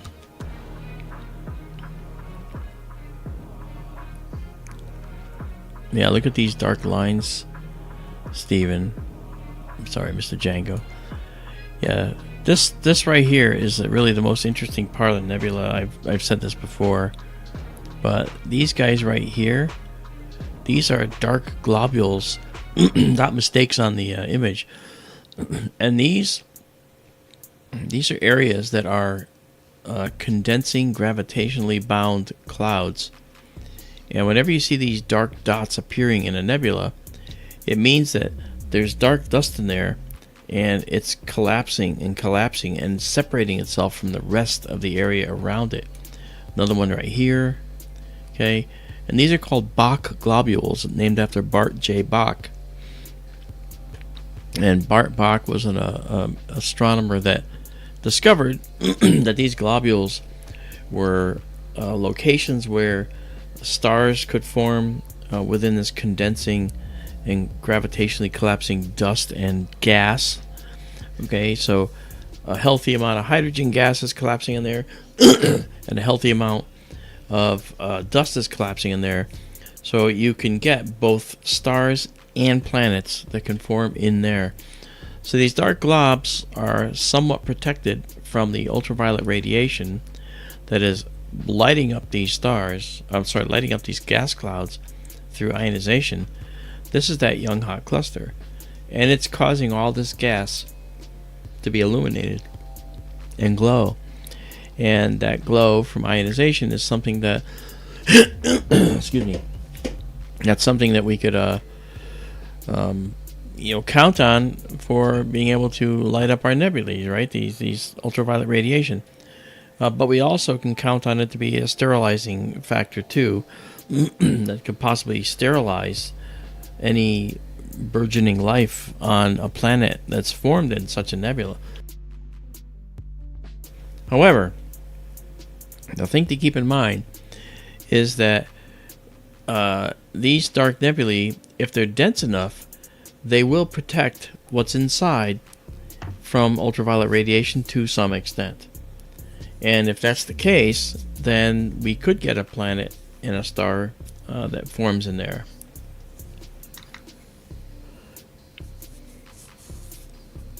Cosmic ray, the Bok globules are at varying distances, but if we look at this stuff here, we can clearly see that this stuff here is in front of this band of oxygen 3 and doubly ionized oxygen.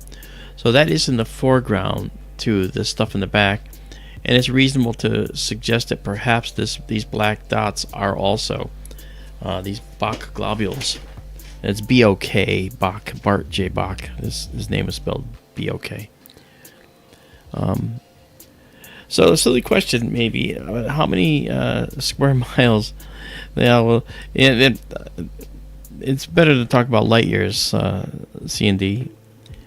Yeah, this object here, I forgot how many light years across it is. It is about 5,000 light years away. That's what I was thinking. 5,000. Yeah.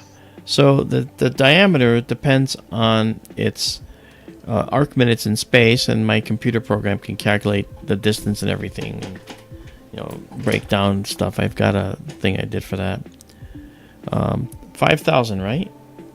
Yeah, I believe so. Okay. Let me. It's interesting to consider. I used to think that, when you see it in Stellarium or Wide Field, whatever, Yeah. it's right next to Orion, and I used to think it was part of the same Yeah. cloud complex, but it's not. It's actually about 3 some odd times farther away than Yeah. Orion is. That's right. And I am. Tiffany's here. Hey, Tiffany. That's Tiffany Echo. She is an amazing lady who actually, with Michael, provide equipment for us to give away from time to time. So nice to see you, Tiffany. I'm looking for something while we're waiting for this. I'm also going to go back to our other view and see what we got here. There we go. Let's jump back in there. It looks like our guiding is still going fine. This is now really presenting itself as a much more incredible location. This is the core of the Rosette, and what I'm going to do is going to do that. I'm going to color correct because it's a lot redder. You can see the beginnings of that other stuff out here. Let me, since we're okay right now with this, what I'm going to do is I'm going to, as before, drop that down, and let's get rid of this for now so you guys can see this. I'm going to minimize this. So now we have just this part of the Rosette, and we'll zoom in on it now a little bit so you can see the details in there. Look at that. Yeah. Very nice. And you also notice that we have this dark nebula right here. Okay. This stuff again is pointing away from the star cluster. You see that stuff is trailing away from it in a few directions. You'll see down here that there tends to be a line of stuff here. Why is there a line? Well, the line is there because when the star cluster is in the center, if you notice, it seems to be kind of emptied out in here. That's because the stars are expanding with their radiation. They're pushing with their radiation. The radiation pressure, or stellar winds, are pushing this entire gas and dust complex out from the center. And so stars tend to create cavities around themselves like that. So if stars, say, wink on in here, up there, then we might find that this ends up having a little hole in it. We've seen that before. And if you look at the hey Marianne, if you look at the elephant's trunk nebula that we look at, we always look at the end of the elephant's trunk. There's a little hole, and there's a couple stars in there, and they're clearing a cavity in there. The radiation pressure pushing out the dust nearby. If it's so dense, it might withstand it, and you'll notice that the stars are here, and here is a dark dot right there. That dark dot. And then behind it is in the lee side of that radiation behind it. It seems to be intact because these stars can't make this evaporate because it's denser. And so that sort of protects what's behind it from those particular stars that are aiming at it. Remember, this is all in 3D. All right, so these stars could be much closer to us or much further away. So the geometry of the interaction is something that we can only do a careful analysis of.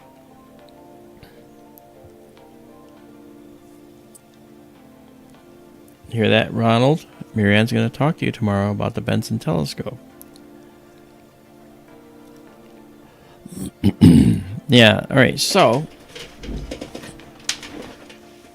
I have to I'm getting slightly more comfortable with PhD, and I'm liking the fact that this guiding is a little better. This might have been wind right here. There might have been a breeze right there. Let's go see what our full width half maximum filter looks like. Yeah, okay. It makes sense. Yeah, we had a little breeze at the end there, and that's why you can see that the guiding was overwhelmed. We don't want to make it too aggressive because it'll start going all up and down.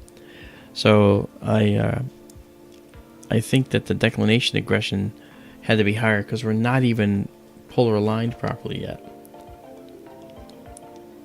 Alright, that's good. So let's see if we catch the next one. We've got 27 done here, which is nice. I'm going to save this here. Yeah, okay, we're back. And now that we have a green here, if we go back, we're going to see a peak probably where that peak was, and then there's going to be back down to nothing again. Let's go see. Yeah, see? Here's that high peak, and then we're back down. So we're good.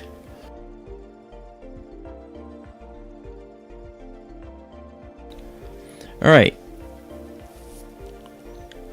So that's a close-up of the star in the crosshairs down here.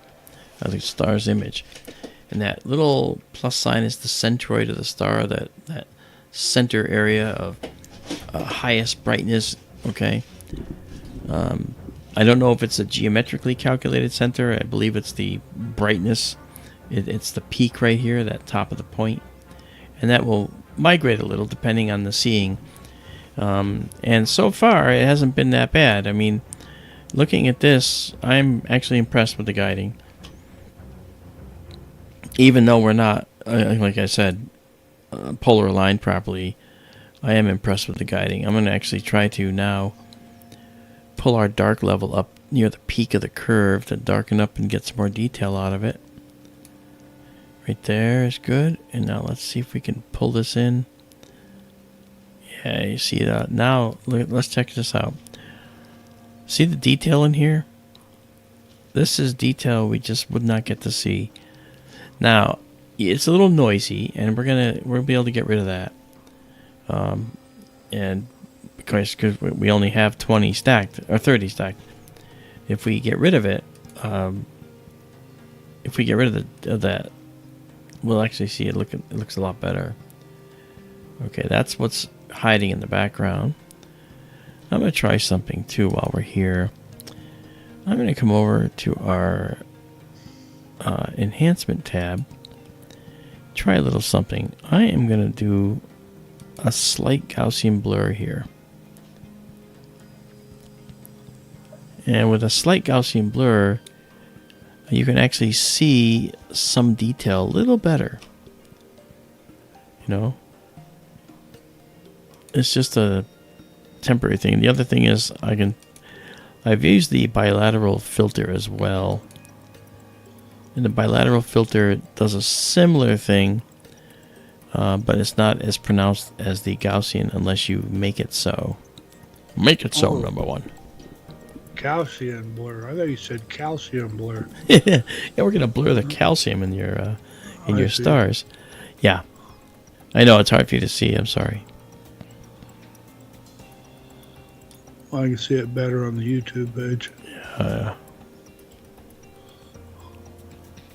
Okay, I set the strength of color noise reduction to the highest. If we turn off color noise reduction, look at that. That's color noise. Noise is random noise, and because we're looking at RGB, we're getting all kind of RGB noise. So we can get rid of it immediately, and boom. That's how much better it immediately gets. But we save everything. When we save the raw the raw file, we get that noise, we get all that stuff, and we actually have to remove it, and that's okay. Look at this. This is really pretty. This is such a beautiful arc of dark material here. You know, and this stuff was, you know, slowly being pushed away. You can see that it's leaking stuff off. It's literally pushing stuff away. This cluster is pushing stuff away. Let me redock this right now. All right, we're at 34 exposures here, and this is good.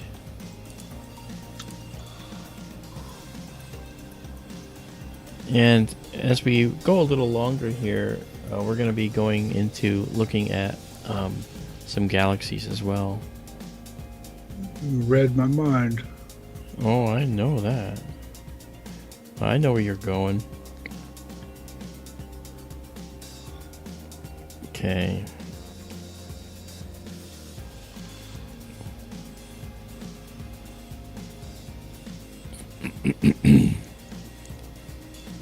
All right.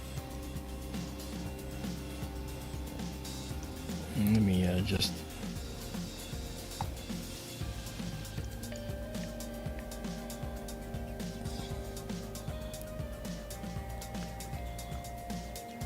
All right. Let's go back to our other shot. We just jumped 220 miles to the northwest to see the other telescope in the other building. As you might have guessed, we have both buildings open tonight. And it's getting more doable. The other night was the first night. This is the second night we've had both open. And the only hang-up for me is the self-guiding, the PhD2 guiding in the Benson building. But as I get the parameters better worked out, thanks to Stan and Dan in the chat here for giving me these helpful hints, it'll all be good. I mean, I'm going to be fair with you, okay?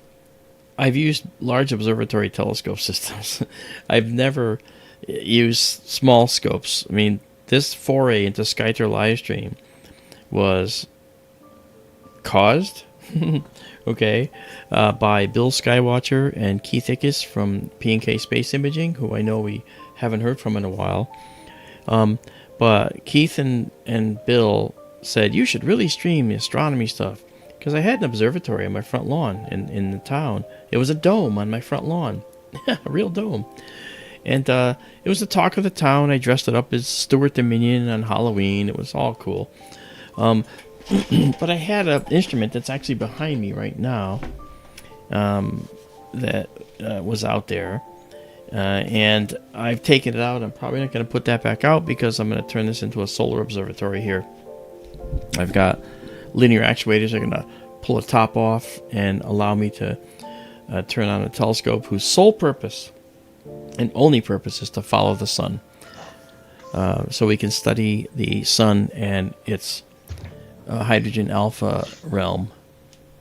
I just have a few bits of hardware to program and get the motors and stepper motors to turn, focus rings and frequency tuning for the filter, which I'll explain to you all when we get to it. Yeah, this is looking nice. You should set up the telescope behind you and put a white light filter on it so you can see it in white light and H alpha. That would require a whole building, though. This small one, that's the solar telescope, doesn't require anything but on top of the pier, a platform. It'll be attached to the pier. It's a small telescope because we don't need a lot of light gathering power, right? So, that's the thing. There's like a filter called a Daystar filter, which you of course know about, Daryl. But the Daystar filter goes at the back end of your telescope. But all the heat of the sun comes into the telescope through the front end.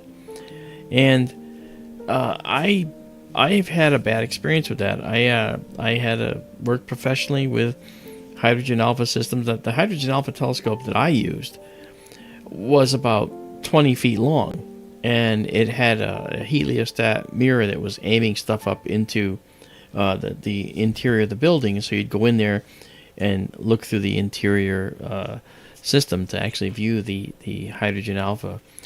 But the problem was that the telescope was big, and it got hot, and so I had a problem where the components in the optical train, before it got to the eyepiece, components would overheat, and some actually melted long term, and that wasn't good. When you started to see deformation of your telescope interior, especially the baffles that were in there, those are thick plastic rings that actually warped over time. You don't want to put a lot of heat inside one of those tubes.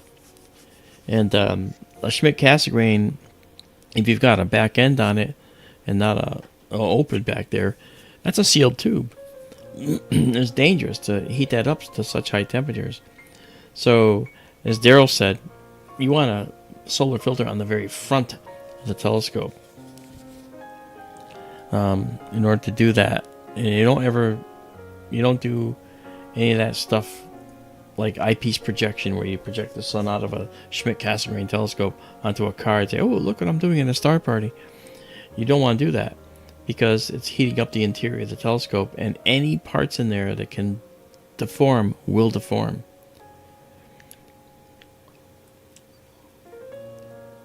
You must have had that problem in the past, Daryl. Who, me? Yes, actually. One of my first solar telescopes was Celestron 90. Oh, yes. The small one. The ETX 90? ETX is Meade, but That's right. this was a Celestron 90. C90 they call it. C90, that's right. I'm sorry. Yeah. What is it, about 3.5 inches or something? Yeah. I made my own solar filter to go over the front, but still that thing had so much energy going into it that I noted eventually the central baffle tube actually melted in one spot. Yeah, that's the problem. That is the problem. And I'm sorry that you had that problem. I'm very familiar with that. I'm actually very familiar with damaging telescopes in general. When I was getting my degree, I was tasked with working in the parallax program, where we studied stars that were nearby. And to understand parallax is actually quite simple. If you hold your hand out at arm's length with your index finger sticking up, and you close one eye and you blink left and right with your eyes, you'll notice that your finger dances left and right as seen against a farther distant wall. Well, if the distance between your eyes is one side of the Earth's orbit and the other side of the Earth's orbit, and that your finger at a few inches or feet from your eyes are the nearby stars, and the wall are the more distant stars, you get the idea that if you can calculate the distance, or that you can calculate the distance to that star based on how much it shifts against the larger distant stars in the background, the larger distance. And that's called the parallax angle.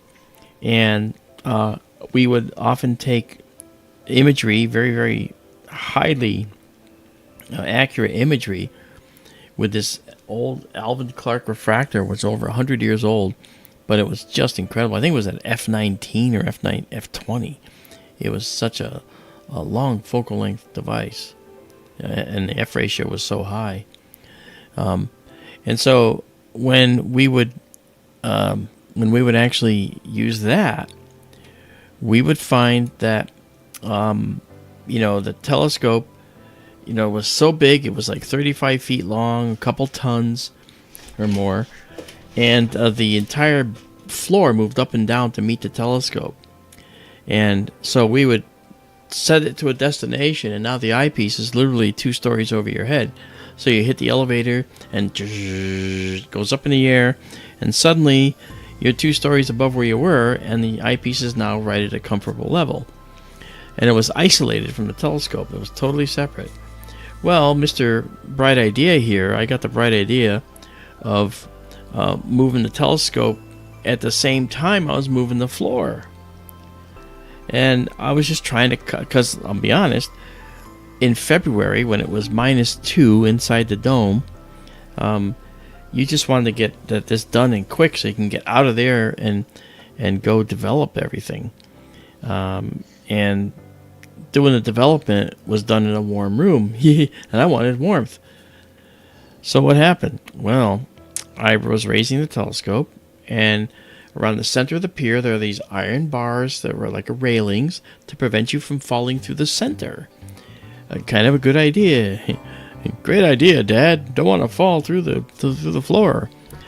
And as a telescope was moving and I was raising the floor, now it was also very dark in there, and all I had was some red lights on.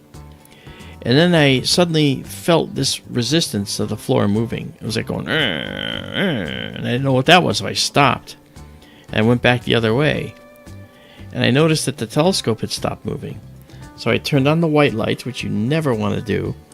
But I thought something bad had happened, so I turned on the white lights and discovered, to my utter chagrin, that one of those 2-inch diameter steel bars had been bent by one of the setting circles on the telescope. And I was like, gah! And I figured, oh no, they're going to kick me out of the school. I'm going to be gone from this university. I wasn't. But it just happened so easily because the telescope was so massive. Just like nothing. So anyway, a little weird, but that was one of 2 incidents I had.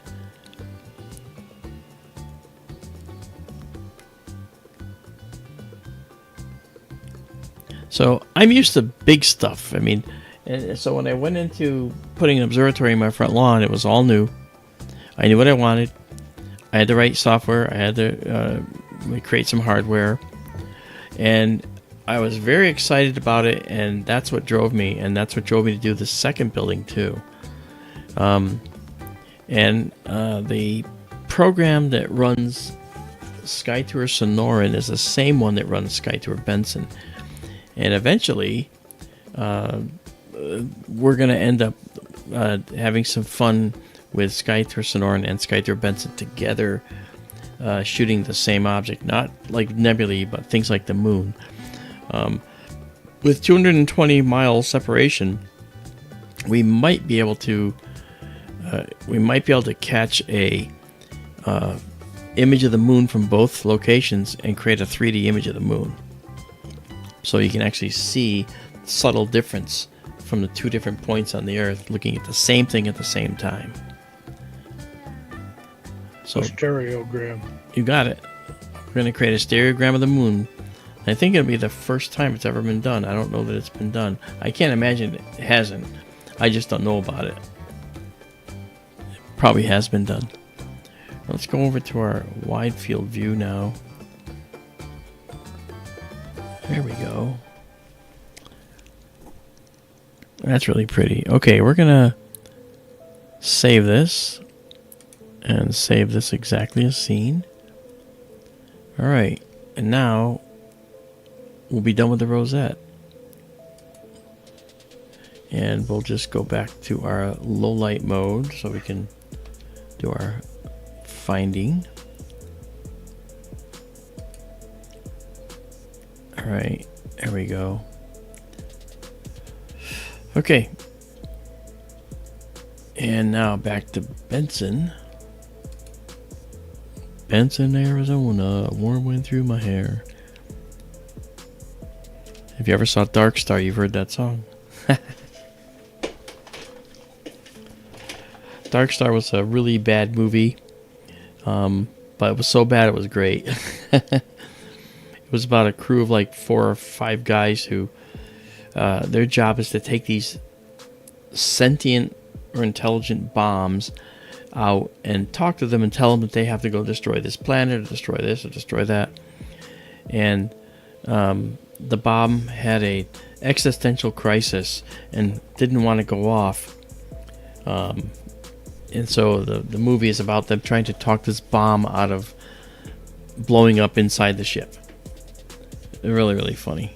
Because the bomb didn't want to destroy life on this other planet. Something like that. Wasn't that what it was? Do you remember, Derek? Daryl?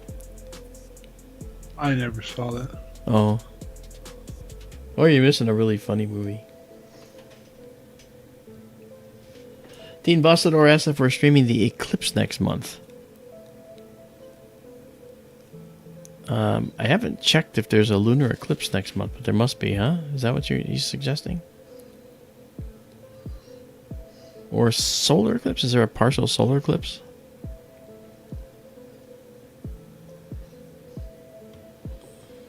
I do not know.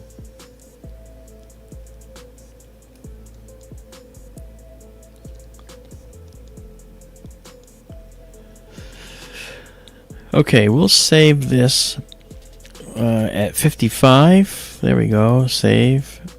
And save exactly as seen. And just to give a rough idea of what we could do with this, I'm going to pull this way down just to show you how we can reduce the noise. Okay, and then come back slowly. Total lunar eclipse. Friday, March 14th, 2025. Okay.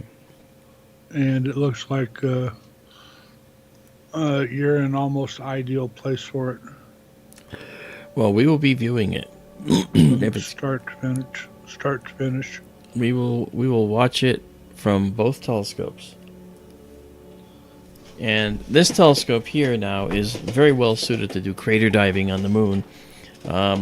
At a higher focal length, we can actually. I in testing, I zoomed way in. It's like, I was reignited with passion for the moon again. Believe it or not, it's just crazy how much nicer it looks in this telescope. You know, so we will. Okay, excellent. Keep me honest, guys. Make sure we still do it. All right. So now what we're gonna do is we're gonna go down to good old Thor's helmet. I should have it in here. There it is. I try to set up my list. Friday, March 14th at 6:58 a.m. Universal Time. So, would that be about local midnight Mountain Time? Okay. Yeah. Yes. So that means local midnight Mountain Time? Yeah. If on the 14th, evening of the 14th, evening of Thursday, the 13th. Friday, March 14th at 6:58 a.m. Universal Time, Greenwich Time. So, and the Mountain Time Zone is 7 hours behind that. So it will be about midnight on Thursday the 13th. In Arizona, I do believe. which would be 2 a.m. here.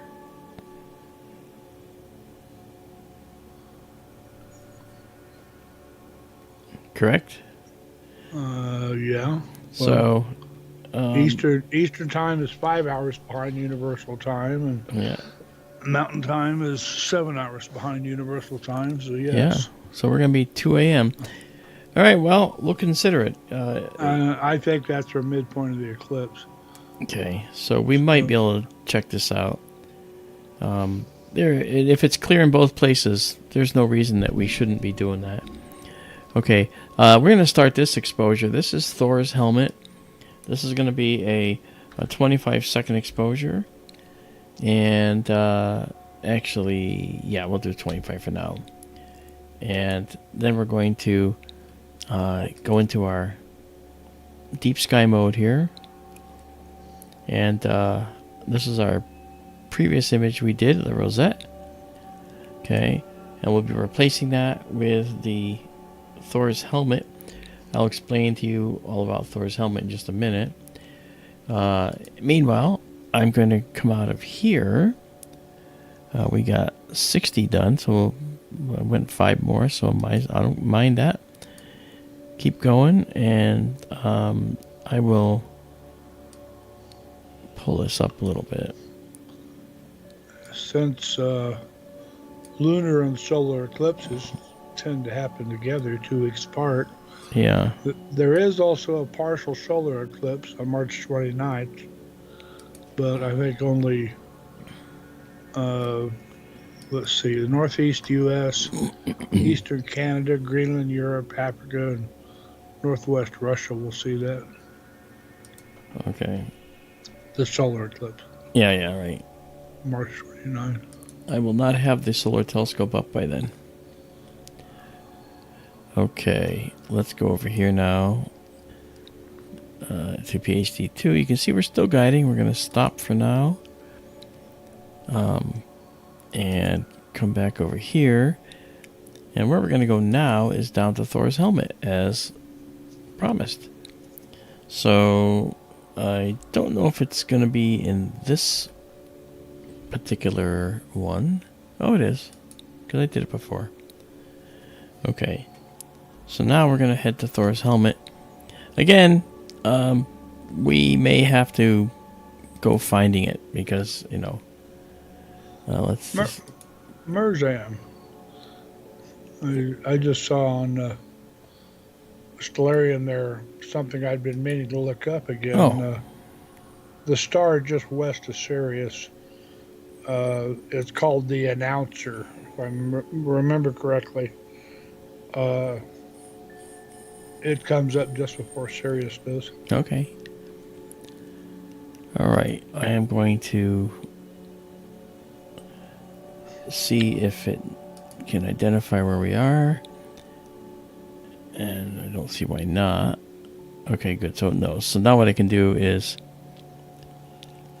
again, fool it and say plate solve and resync. So it's going to solve for my position and then resync us over to the good old Thor's helmet region. And there we go. Alright. And it's Thor's helmet. Alright, so now we're just gonna move us over. Yeah, actually that'd be fine. Okay, let me get out of that for a minute. Merzam appears to be the dog's nose. Really? Yeah. Alright. Well, let's do this. Let's move up like that. And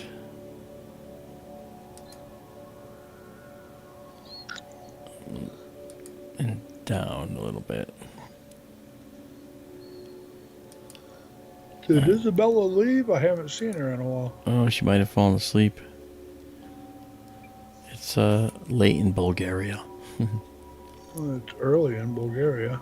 Well, she might be asleep though. 7 o'clock in the morning. Oh. Alright, let's do this.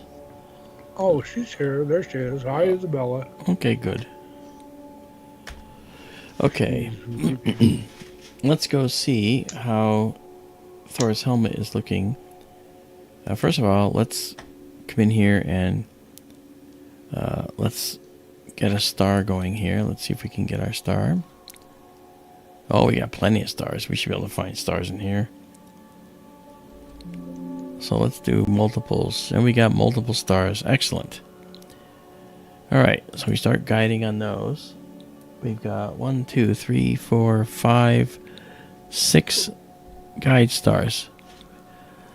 Alright, this is going to be pretty good. Now I just have to get out of here because I did not go into the live stack yet. Number 1. Number 2, I'm going to get rid of this. And now this next one should come in perfectly because the first one we didn't even have PhD 2 running. Alright, so this one should be a good good guide. Let's see our full width half maximum. See where we are when this comes in. Okay. And all right.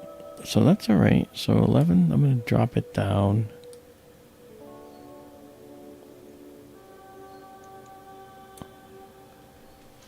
That's pretty good. Okay.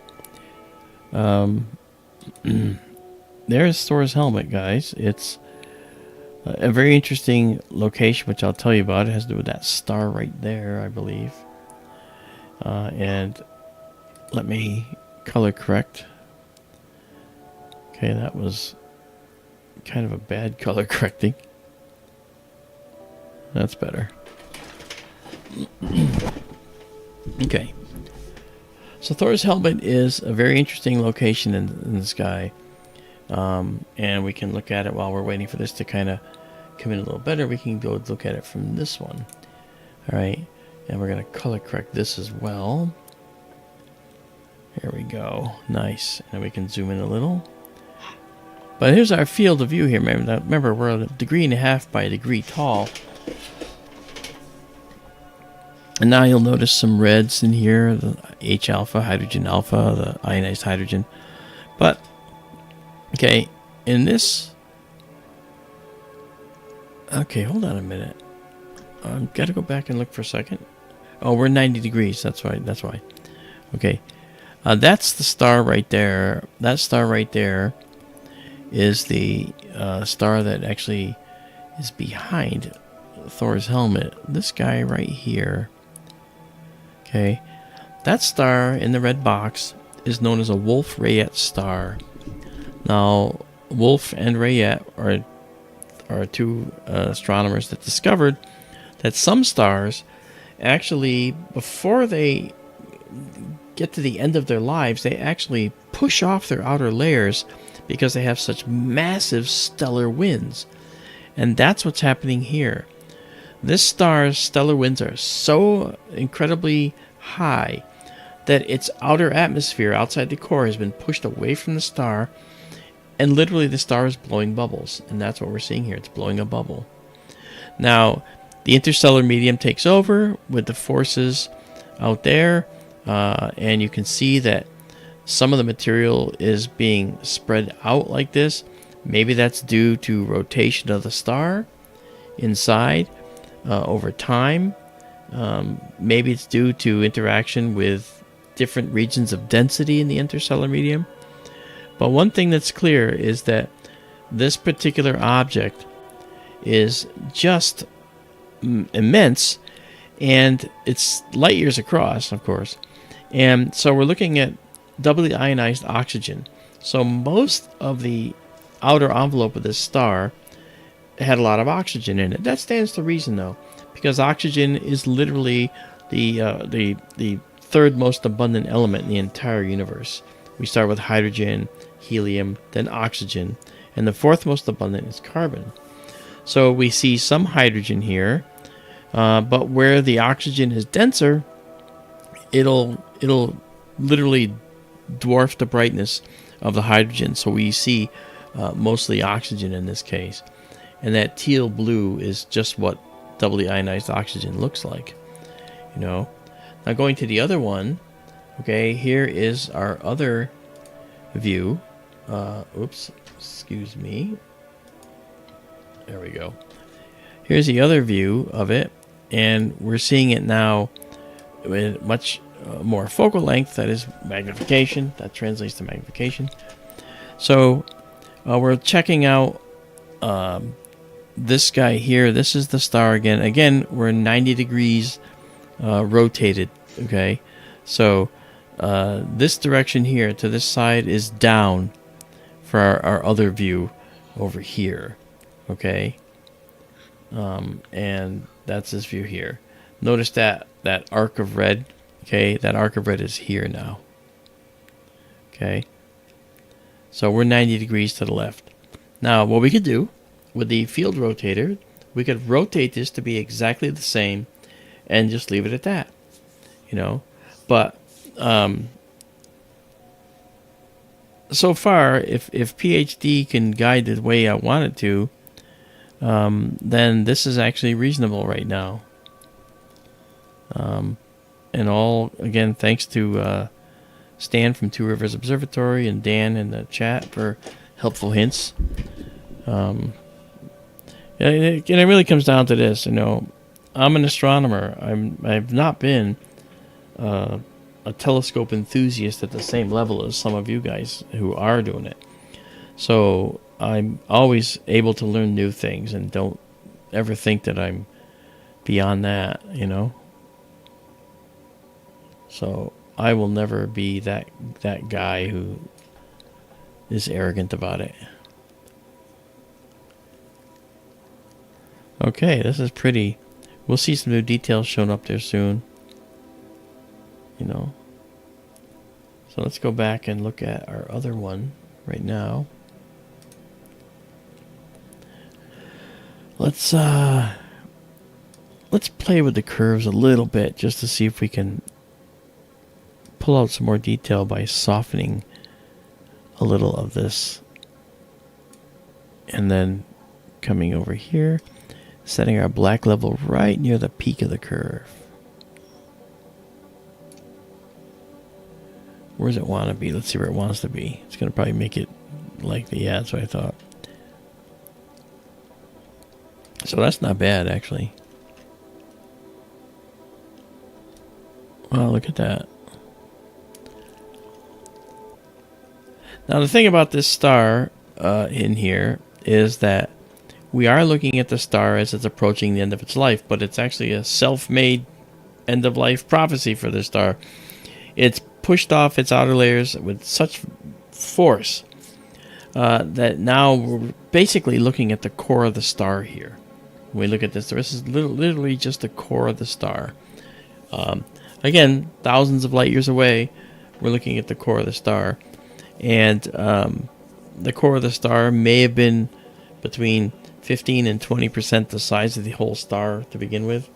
So we're looking at a very, very tiny portion of the star that's left behind. And unfortunately for that star and the area around it, this is actually going to become a problem, because eventually the star that's furiously burning, it's like 50,000 Kelvin on the surface of this star or more, and the star is actually going to end up going supernova. And that's, whenever you see a Wolf-Rayet star, you can put the word supernova in that same sentence. If it hasn't happened yet, it will.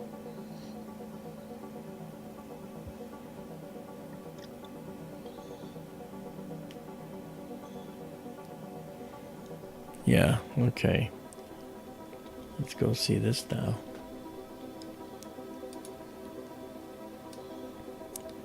So do you guys like being able to switch between close-up views and distant views, wide field views of things? In a nebula that's expansive, that's cool. I mean, like right now, like the Cone Nebula would be beautiful in this. And then the wide field scope would show the entire region, and we would zoom in on just the Cone Nebula. That would be beautiful.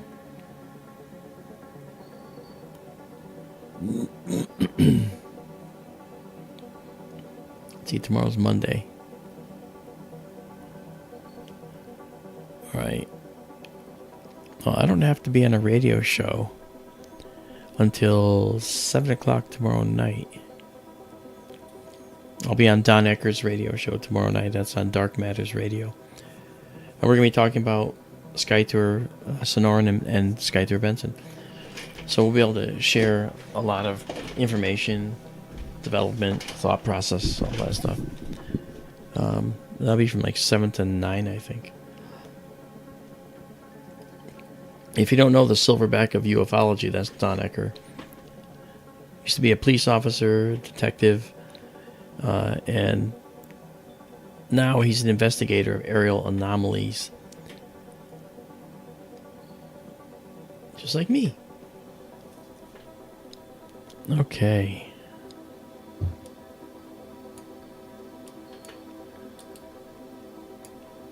How you hanging in there, Daryl? Just Excuse me. How you hanging in there? I'm here. You getting tired? Somewhat. It is. Is it 11 o'clock for you? No. 10:05. 10 o'clock, yeah. I just saw the time. Wow, this is something. It looks to me like your image rotation is more. It's more than 90 degrees. It's not quite 180. Because if you just flip between the two images, the bright red star there on the right now. When you go to the other one, it'll be over on the left side of Thor's helmet. Yeah, let's see.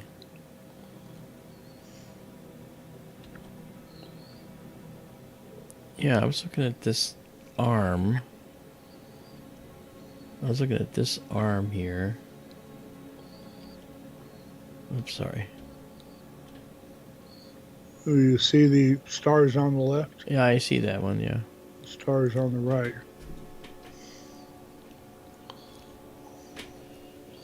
Not quite 180 degrees, but it's quite a bit more than 90.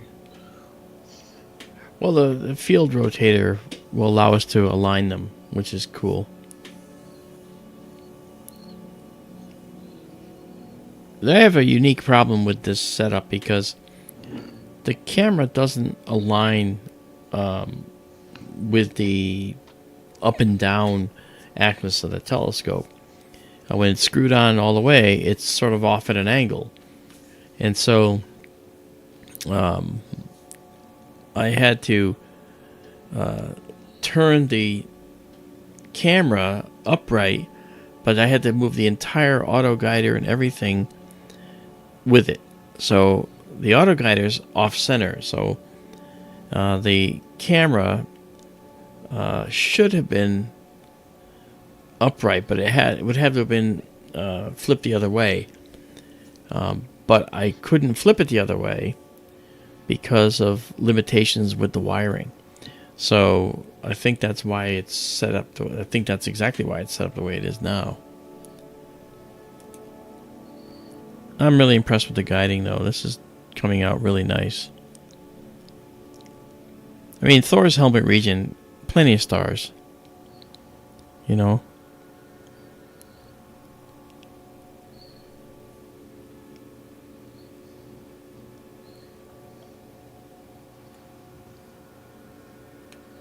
Yeah, it's locked in there good, I'll tell you. That's what I need. If I could do that every single time, I'd be so happy. But look at this, we got 22 images, none rejected at all. That's because we had a good field of stars.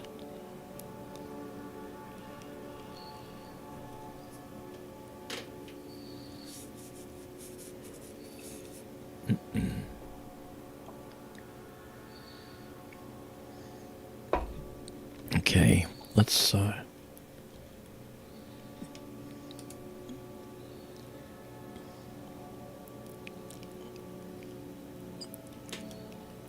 Izabela points out something, of course, and she's right. Out in Benson right now, the winds have calmed down, so we don't have the wind out there now. So that's why we're getting uninterrupted views now, because the wind was kicking up earlier, as you noticed, and only after those winds die down as the evening settles in, the winds off the plateau stop, and we can then settle into a night of viewing. Right now, there's two astronomers next to us. The one next to us has a telescope, and he's looking at singular stars and taking photometry. And you watch his telescope pointing up at one spot, sticking out of the building, just like mine. And he needs to have no wind either. So he's open right now, guaranteed. And then he'll move all over the sky and just do photometry of certain stars that are in his program. And then one more down is a guy who's doing studies of the night sky as well. But he's well below the top of the building. So when his building's rolled off, the roof's rolled off, he's a full 3 feet below the top of the wall, the top of the walls of the building, maybe 2.5 feet. So he's actually doing his stuff, and I have yet to see any of the other astronomers in those buildings open up. But if they all opened up at once, our internet would go to crap. So we really have to, we do have to get our own a Starlink out there again. But that'll happen if and when we have to take this telescope that you see right here and bring it here, because there's room in here. This telescope is in there now, but it's in the far corner of the building. We actually had them change the door because the door used to open in. Who opens the door into an observatory? So I had them change it so it swings out. So now we have an extra arc of that whole door space to use and utilize, and we are. We couldn't open the door if this telescope, if this when it's in the park position, we'd not be able to open the door. If we had it swinging in. And the other telescope's going to go in the foreground to us. It's going to end up right in this near corner here. And it'll be about this big in the view. So we'll probably get another camera, security camera, and we'll have a second camera in here looking at that telescope, this telescope here, and then that telescope. So that's pretty cool. Mark, excuse me again, please. Sure. Stan at Two Rivers says, my door swings in. Yeah. If you have a big enough observatory, you can have your door swing in. We had an option to take a 14 foot by 12 foot building, I think, or no, 8 by 12, I think. No, I'm sorry, I'm getting it wrong. 10 by 14 building. Easily, you could put easily 2 big scopes in there. But we opted for this particular scope. Yeah, 12 by 14. Okay, yeah. So he's got enough room. Hi, and Sherry, how are you? Nice to see you. You know, it's funny. At the celestial latitude that this is, the up and down. Whenever I would try to photograph this from this scope over here, it would tend to be difficult to get it to guide right. Tonight is actually nice and still out there, so I'm really happy that it's doing that. Let's pull this in more just to see if we can get some detail in those outer bands. Yeah, look at all the detail out here. The stars are so copious in this region that they detract from the actual nebula. It's pretty crazy. All right. So we have enough here. So what I'm going to do is come over here, do our target, and make that the target name. All right. I'll save this with annotations so you can see it if you want. And then we're going to save our stack here. That's just beautiful. Thor's helmet's looking best as it's ever looked here in this telescope. All right. And then we have this one over here, 200 miles away on the plateau. Actually, it's higher altitude too. We're at 3,600 plus feet. The other one's at about 1,600. Yeah, okay, let's see if color correction will help. Yeah, I didn't think it would do that much. All right. There you go. Look at that.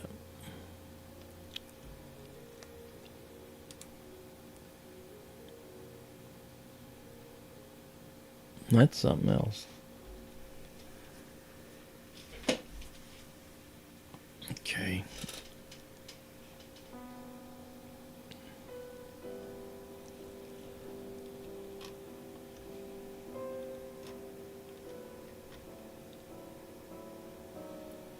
Alrighty, so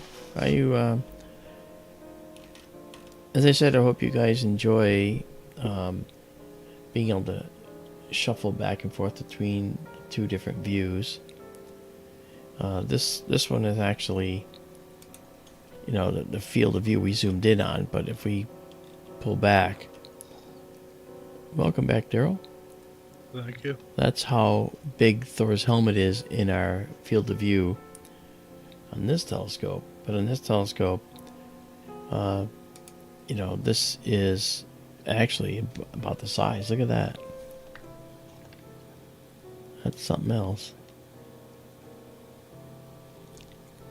Very nice. And we're going to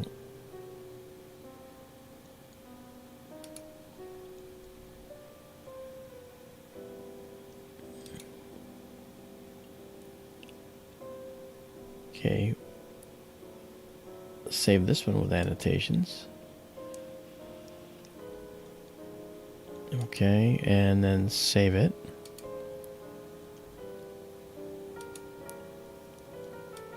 Alright, save exactly as seen. Okay, good.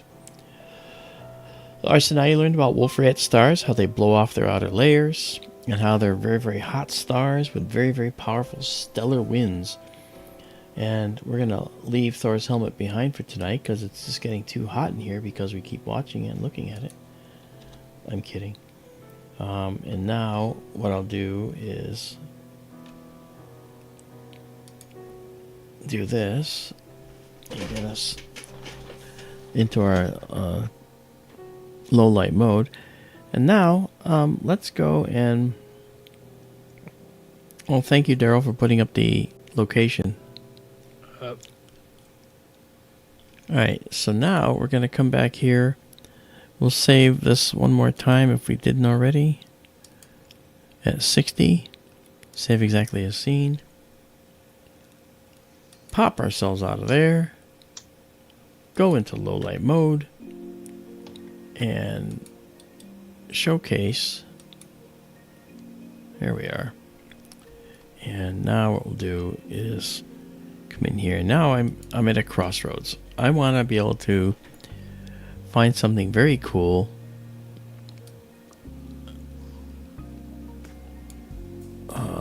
Let's try something else.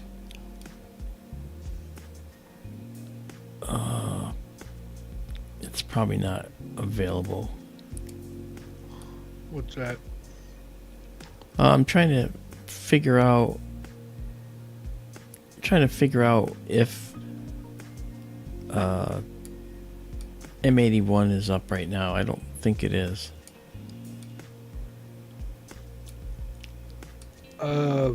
It's up, yes. I don't think it's ideal. Yeah, that's my thought. I'm gonna go look where it is anyway and see.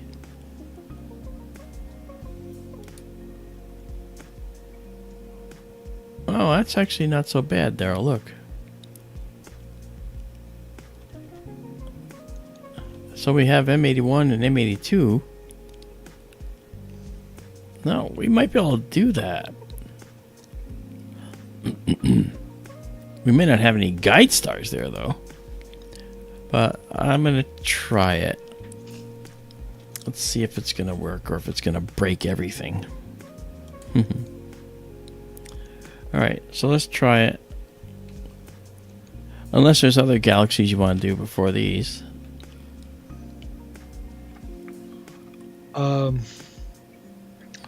Oh, if not M81 and M82, I was thinking perhaps whichever pair in Leo are farther west, higher up that is. Okay, let's do this. Let's go back looking in Leo and see where it is.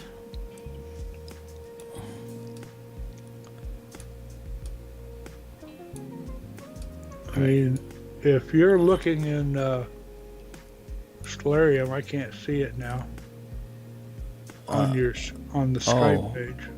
Oh yeah, you're right. Okay, let me do this. Okay. Yeah, Leo, let's see now. How far above the horizon is that? About 50 degrees above the horizon.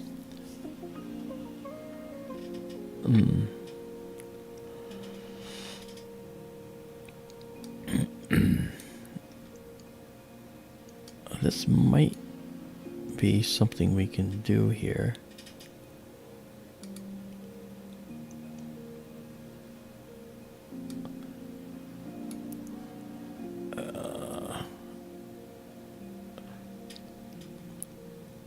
Let's see if so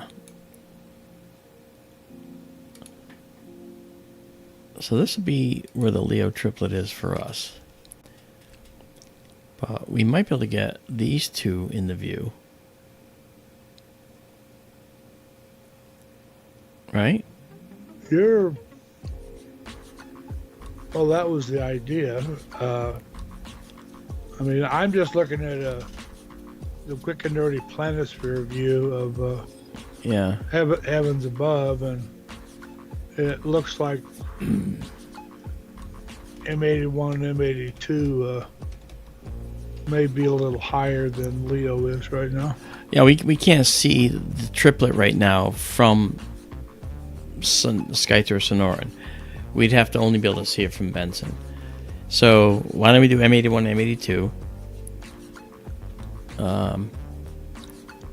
All right, which we should be able to see. Yeah, we can look at the both of them. Let's try that. What do you say? Should we do that? Yeah.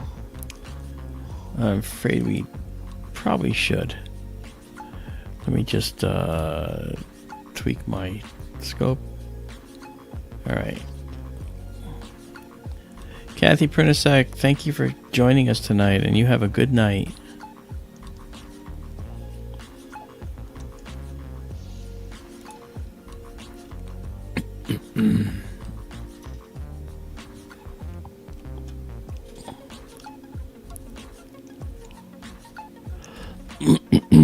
All right, telescope is heading to M81 rather.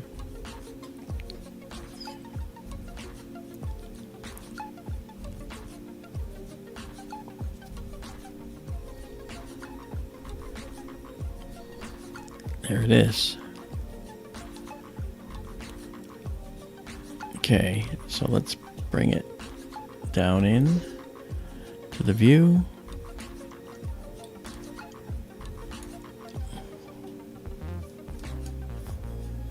And then head to the west a little bit.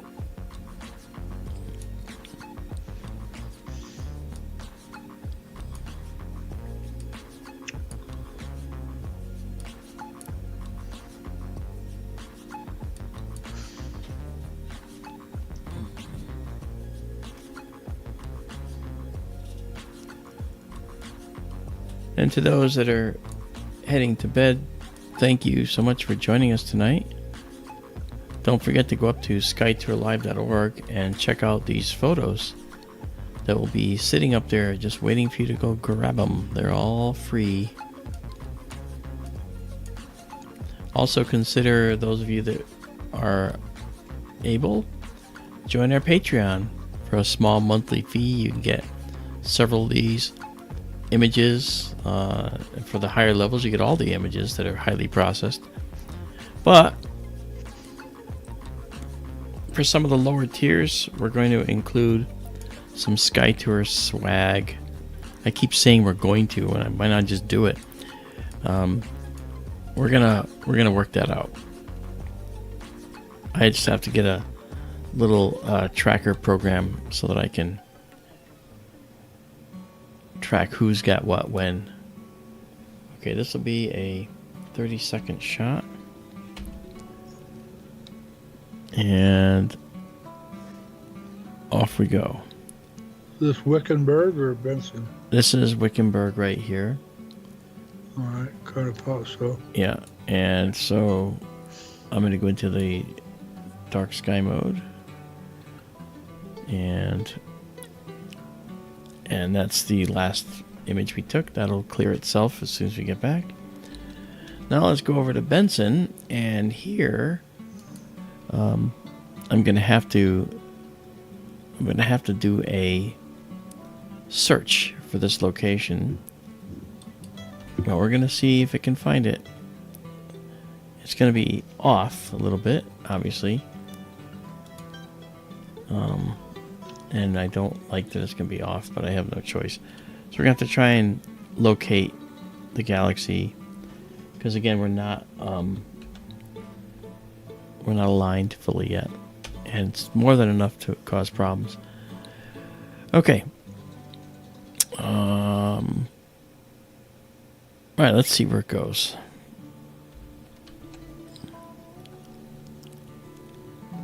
There goes the telescope. I want to watch it. Oh yes, duh. My mistake. I forgot about PhD.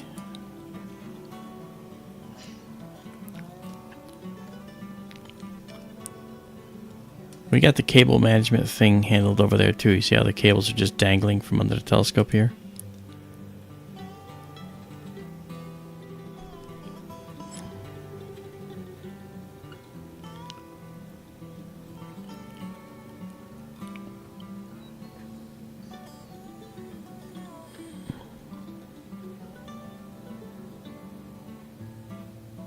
What's going on? Okay.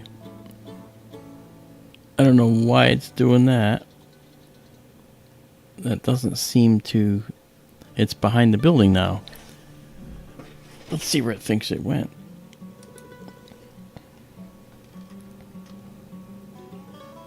Look at that. Why is it doing that? It's almost like it's going to a park position. This is because I'm not trusting what it's doing yet. But let's just see if it wants to do something else. Yeah, we're going to stop that. That's not good. Why it did that, I cannot tell you.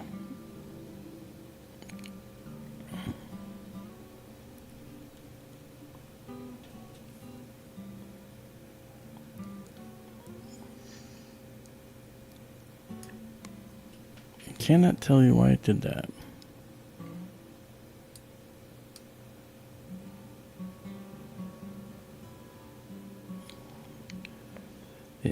It should have done something like this.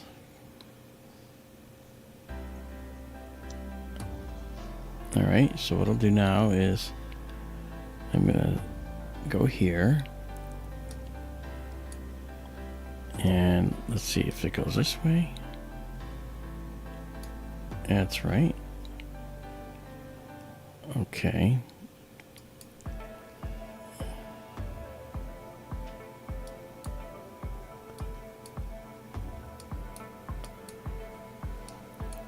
Alright, I'm going to come in here, and this is where I'm going to try and do my plate solve to solve for this position. And if it can solve for where we are, then it probably... Well, let's find out. Looks like we need to focus too. The focus seems off. Let's try and focus on this plate solve and see if it'll know where it is. Okay, good. It knows where it is. So, and if we say, well, let me go back to this right here.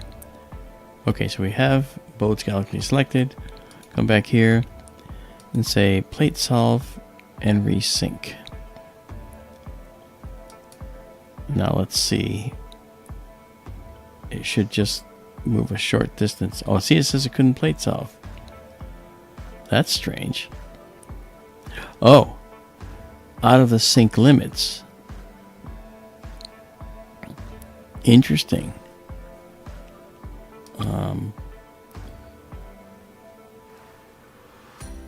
All right, so what I'm going to do is I'll try it the old-fashioned way.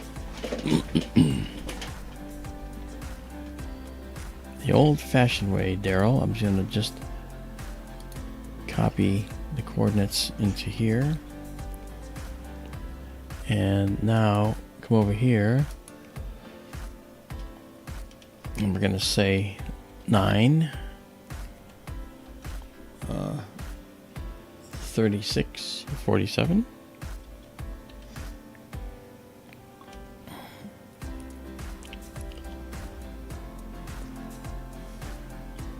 And then the declination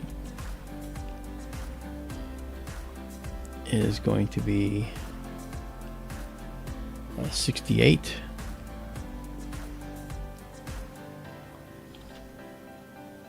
And sorry, I'm just reading while doing 10 things at once.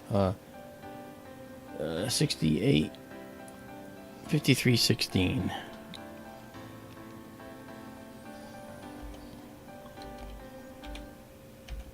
Okay. And we'll synchronize,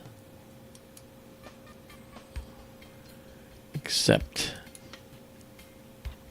outside of sync limits. That's strange. Well, that's why it did what it did before. Okay, well, I guess that's telling me that I have to worry about the polar alignment. I shouldn't be outside of the sync limits.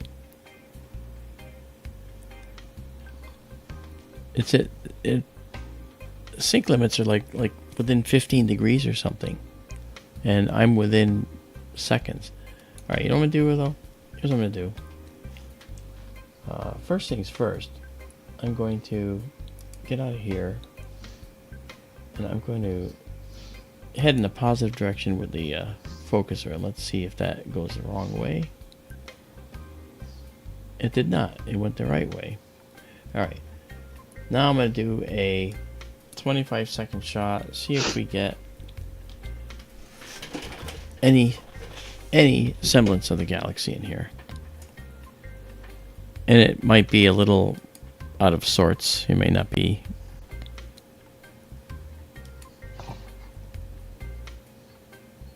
Oh, we only have 2 stars in here, though. Will it be able to see any of them, though? Oh, look at that. It did. Let's see what we got in here. We got a small galaxy right there. Looks like.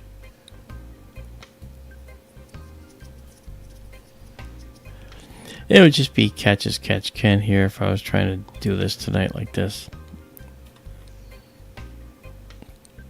I mean, we are probably so tantalizingly close.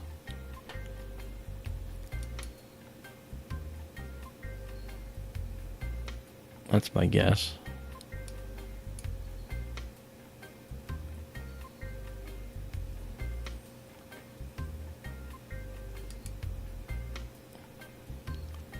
Oh, wait.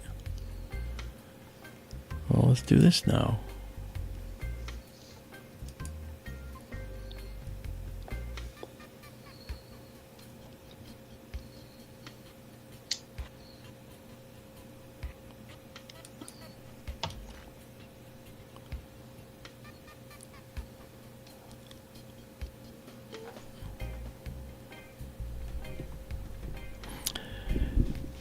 Alright, well, I'll have to figure that out at another point, I guess.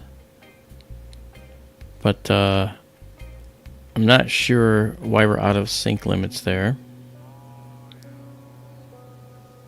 Try Leo. I guess we could, huh? Alright. I will come back to this. Not sure why it did that, but we'll be able to see it at some point.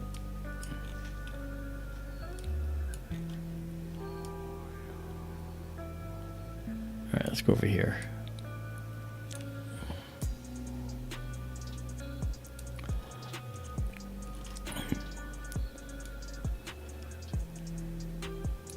Which galaxy is the best one in Leo that we like? The one's further west.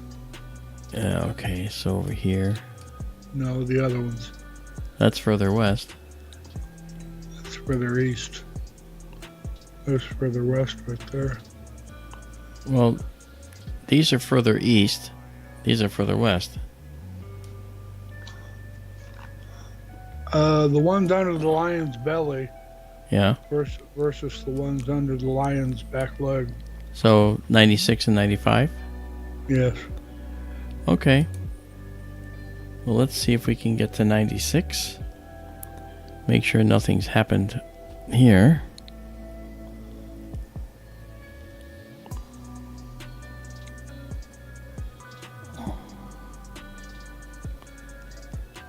Whoa, doing that again. Going the wrong way.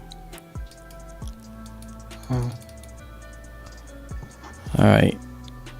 Oh, don't crash your telescope. I ain't gonna do it. I got it shut, not shut off, but I got it set up.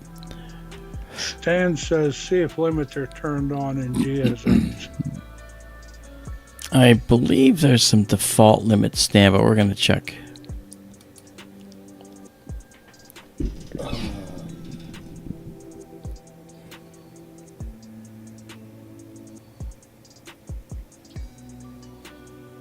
Where is it actually?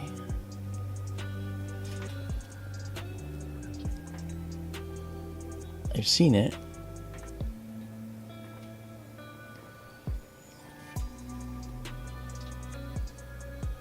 Hey, Kevin. Are there other options? I don't know. I'm asking. No, it's gonna be back in here. Oops, sorry.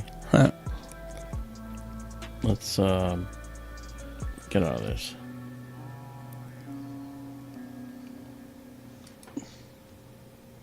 All right.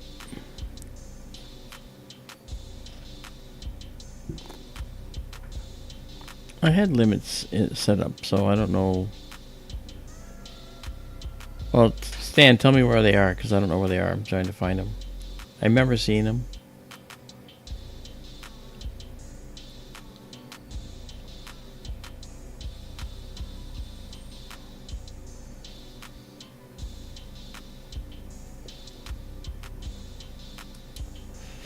Okay, well.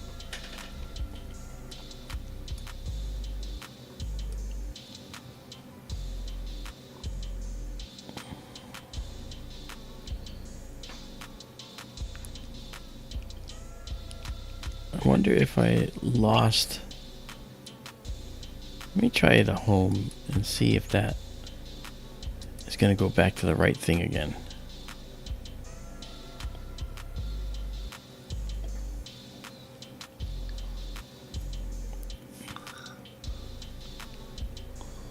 Now, home is going where it belongs.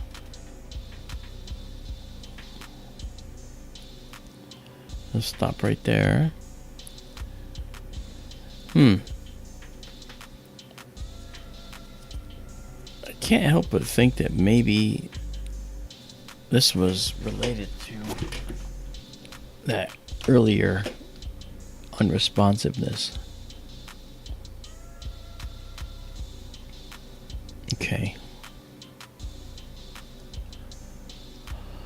I don't know.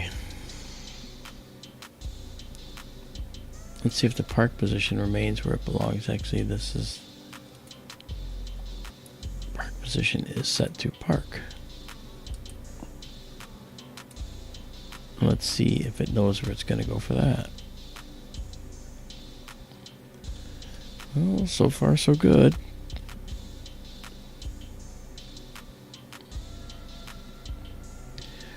I have a fail-safe too in case it goes haywire, because I had a night where it just didn't respond at all and just kept going and going and going, and I had to turn the power off. Alright, so this is where I should park and say we're done, and it did.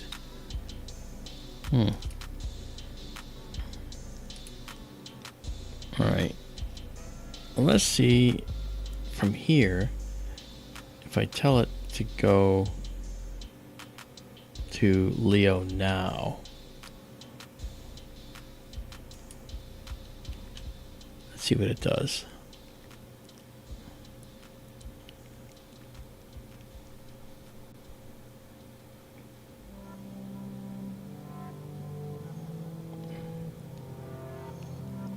technically it's going the right direction right now. It should not go much further than that, though. Or maybe. Yeah, okay. That's bad. Yeah, it's okay. It doesn't know where it is anymore. I don't know why. But that's okay. I'm going to just get me some stars.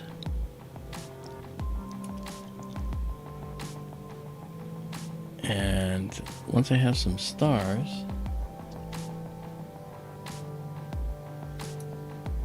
I'm in an area where there's not very many stars. Okay. All right.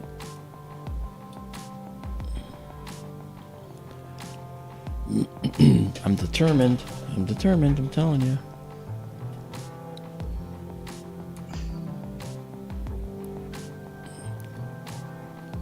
It's almost like it.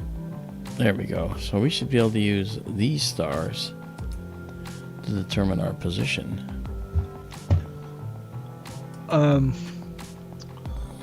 Seeing the image of your telescope reminds me of what you had mentioned before.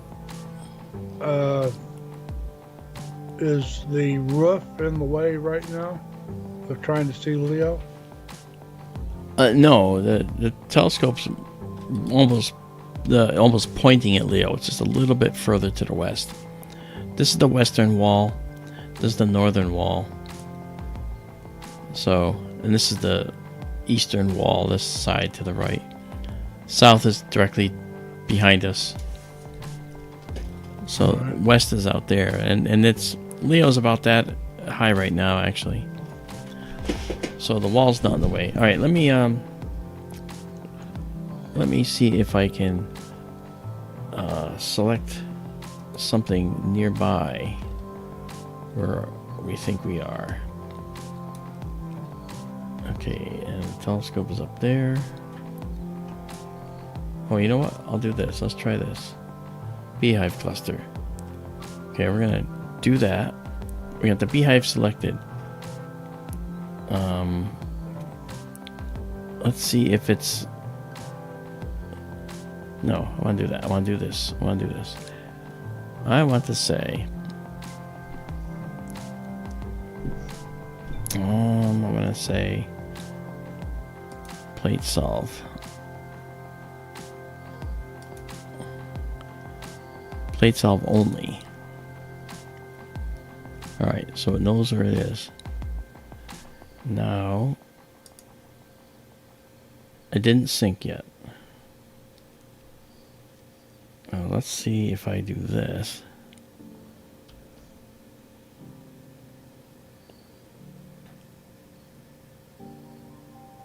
Yeah, see, it thinks it's... Yeah, it thinks it's somewhere else.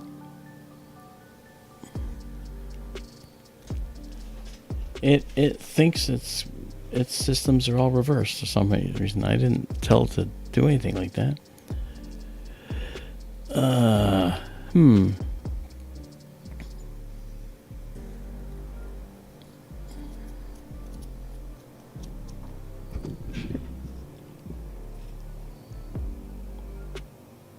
Maybe, did I actually do something crazy?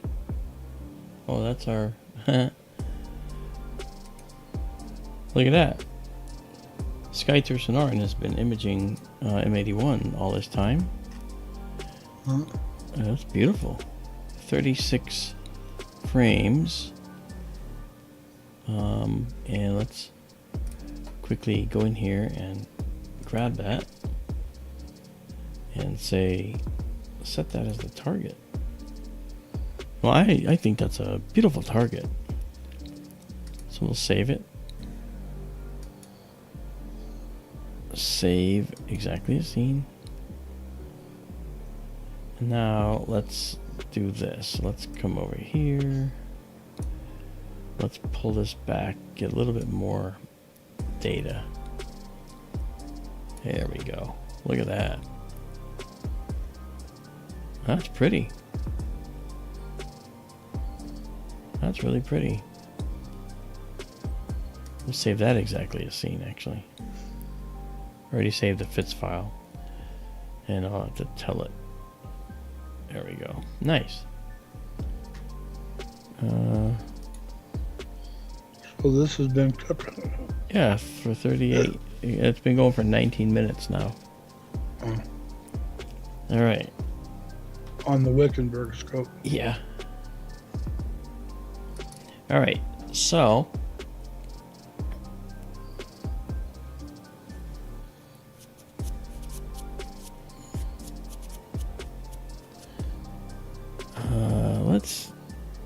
let's do this here again. This time we're gonna plate solve and resync and see if it goes to the proper object. It may not. Oh, plate solve failed. Oh, well, yes.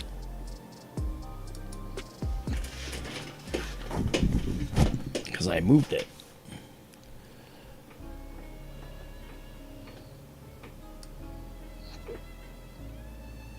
How about this way?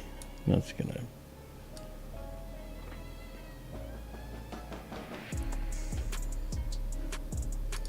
All right. Yeah, that was probably. It's probably. It's probably Regulus. All right. Okay. How about now? Does it know where it is now? Okay. Tools. Try this again.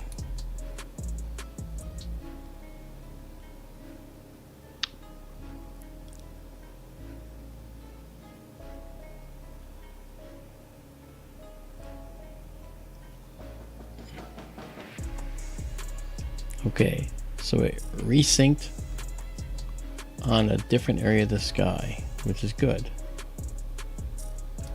So we're at 456.23, 3640, 454, yeah, almost. Okay.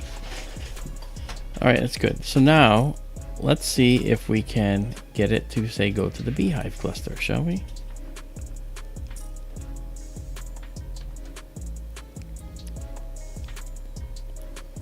Okay, that's looking promising. All right, that's promising. I think we got it. Oh, no, we don't.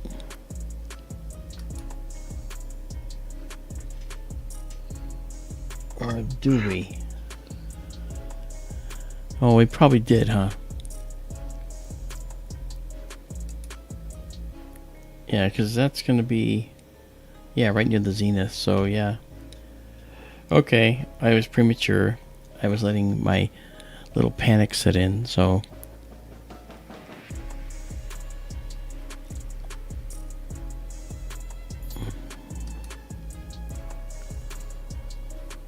All right, let's see if it knows where we are. Okay.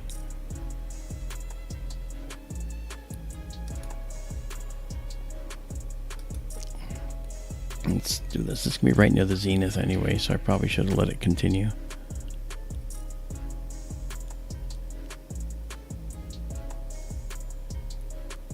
Alright. So, if I can plate solve and resync, it'll take me right to that. Let's find out, shall we? Alright, so it succeeded. Ah, much better. There's Presepi. Okay, I think we got around that problem. While we're here, I'll just take a quick picture of it. Okay. That's pretty cool looking. Alright.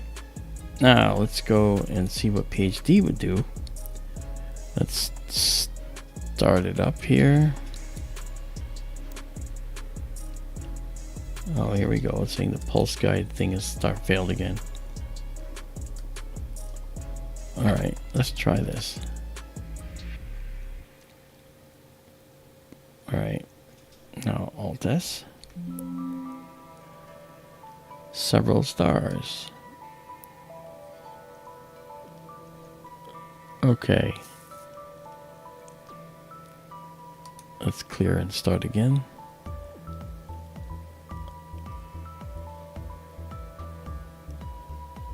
Satellite going through.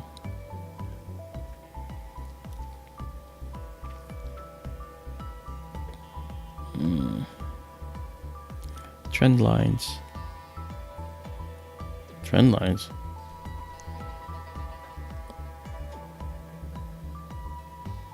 Wow. Well, it's locked on anyway, at least. That's good. Let's do just a 15-second shot of Persepi because we're here. Then we're going to try to go over to the Leo galaxies again.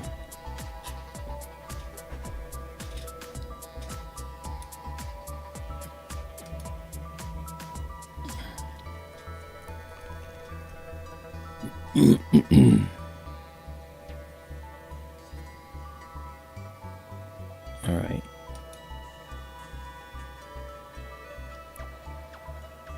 Okay, over there.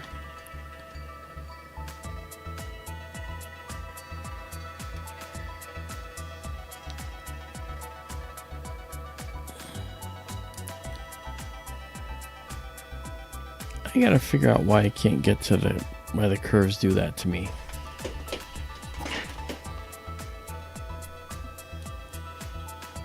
All right, well.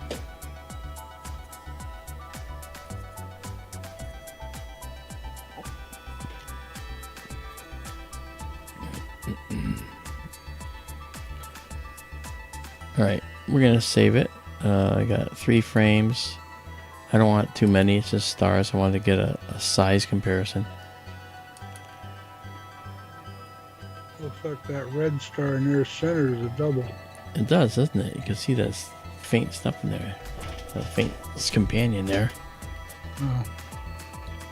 About 2 o'clock. Stan says, do you have an offset set in your camera? I don't think I do. I don't think I actually have an offset set. Thanks, GSEO. Okay, now that I did that, that's just a quick one. Now I want to try to take us to the Leo triplet. I bet you that now M81 would work too, but I'm not going to go there right now. Not the Leo triplet. Let's do measure 95 and 96.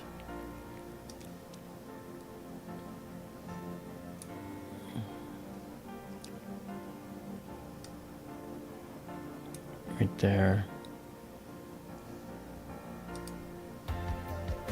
Okay, mission 96. Let's try and see what we get.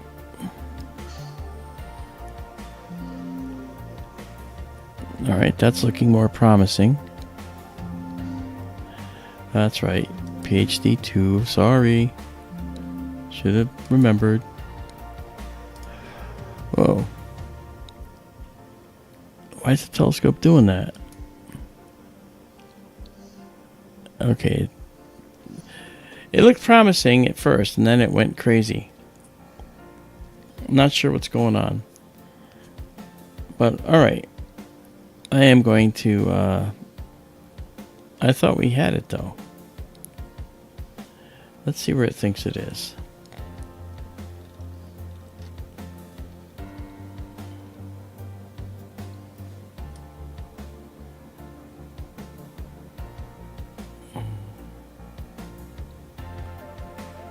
Well, it's going to be over here. Wrong side of this guy. Oh yeah, look at that.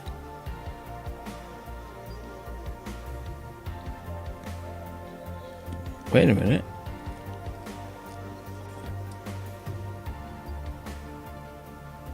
Okay, this is a little strange. Leo is pretty high in the sky. Shouldn't be a big deal to go from here to here. So why did it do that? I don't know.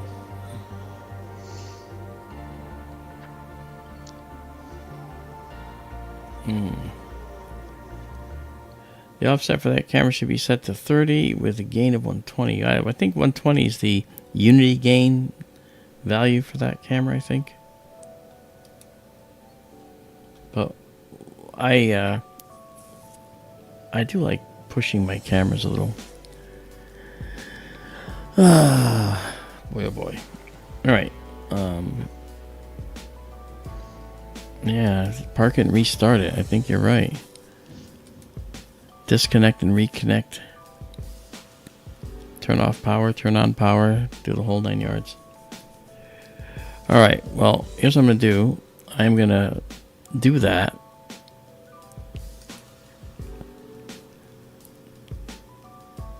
And I'm going to park it and restart it and then try to go right to the Leo Galaxy. And if it doesn't work, I will regroup tomorrow and figure it out.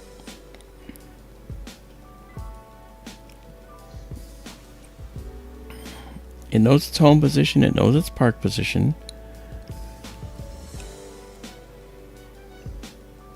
Okay.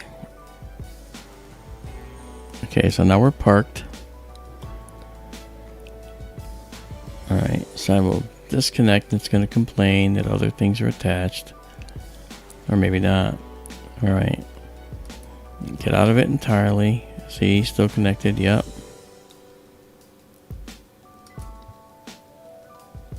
Alright, so Green Swamp is now disconnected. And PhD is disconnected, all that. So now what I'll do is I will come back in, start up Green Swamp all over again.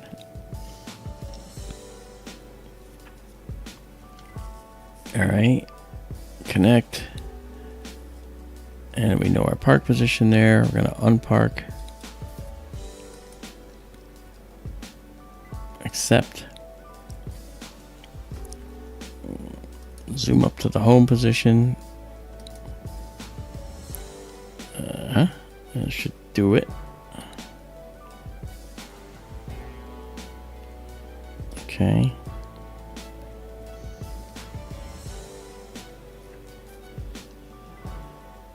Alright, once we get to the home position. Alright, we're gonna disconnect and reconnect here.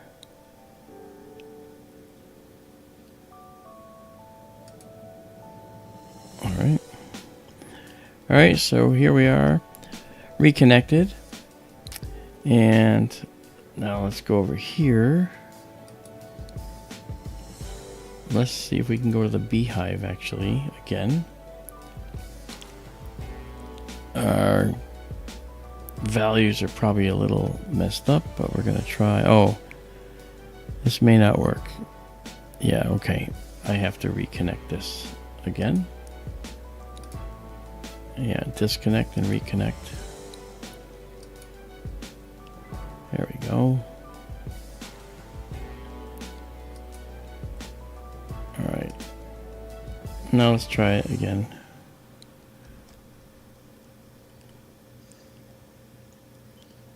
Okay. That's looking promising.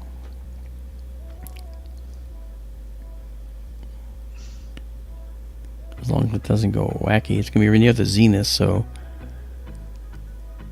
I know it's going to be right about there.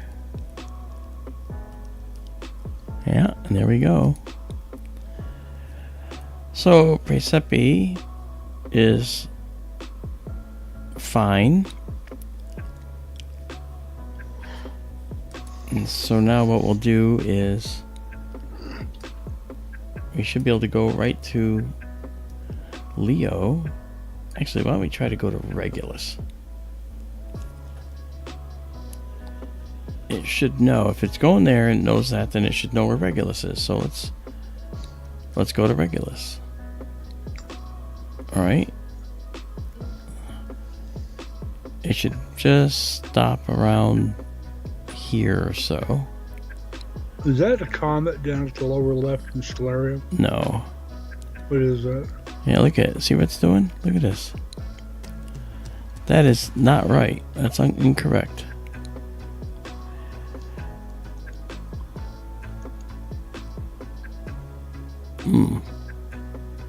Wait a minute. Regulus is...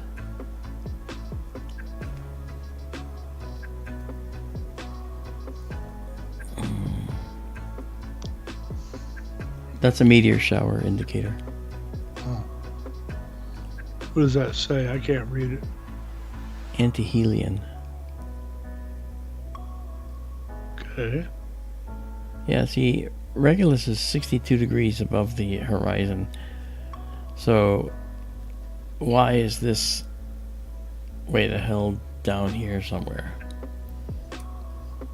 Or where is it? Where is it thinking it is?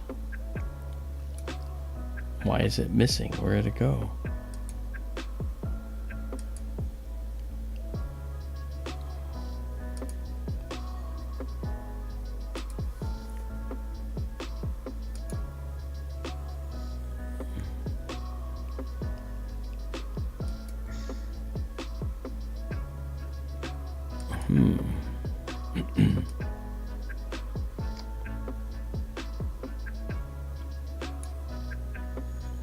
It should be right here.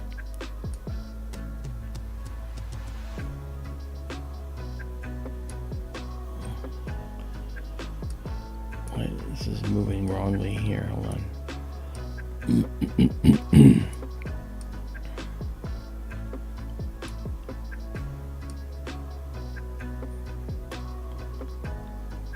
Why is it way down there? It should be in the east. It's the opposite side of the sky.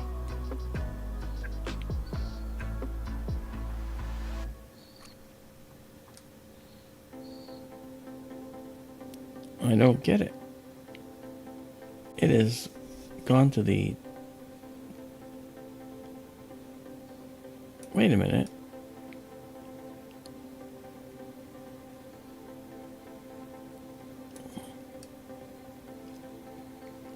East is on the other side of the building. It's over here. It should be pointing this way. It's pointing exactly the wrong way. Wonder what it's doing. I wonder if I reverse some things in GSS without realizing it. Yeah, Stan, I'm wondering if I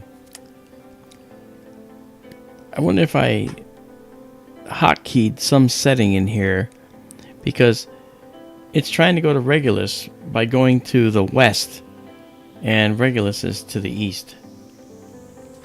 So I don't understand.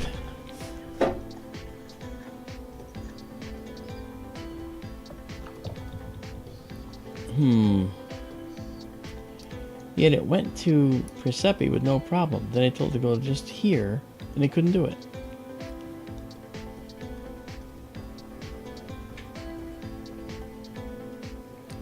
That's absolutely astonishing that it doesn't know where it is. Alright, well, I may have to... Oh, and the mount is actually not tracking right now. Let's go see what it's doing. Oh, here we go. Come on, tracking. That should do it. Okay.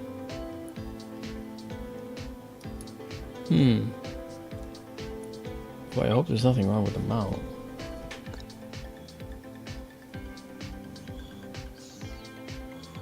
Stan says, click on poll at the top for a second. It did.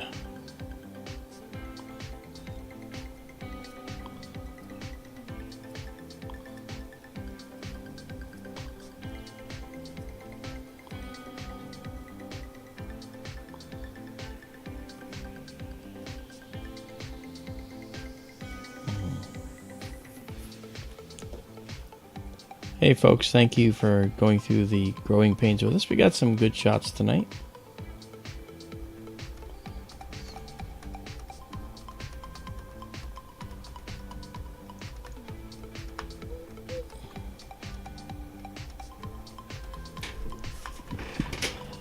Okay, thank you, Stephen, Mr. Django. All right. I just wonder if I reverse something I shouldn't have, but it would know where it is in the sky and it should know how to get to it. So that's what's making me crazy here. I don't think I got enough stars to figure this out. Yeah, I didn't think so.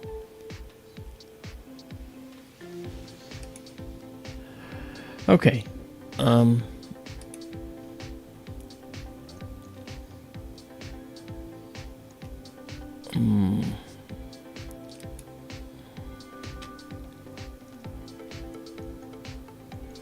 Yeah, I can power cycle them out. I just disconnected and reconnected. I didn't power cycle. But I can do that. Why not, right?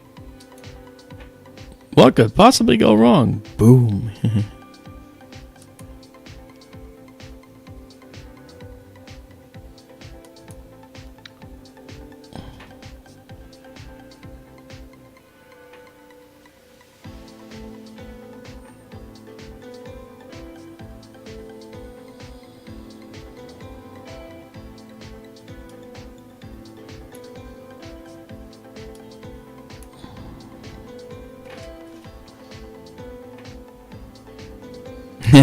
Dean, don't say boom.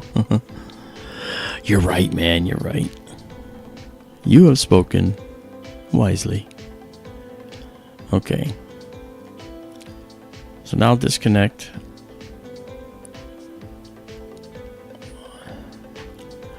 We're disconnected. Now I'll quit.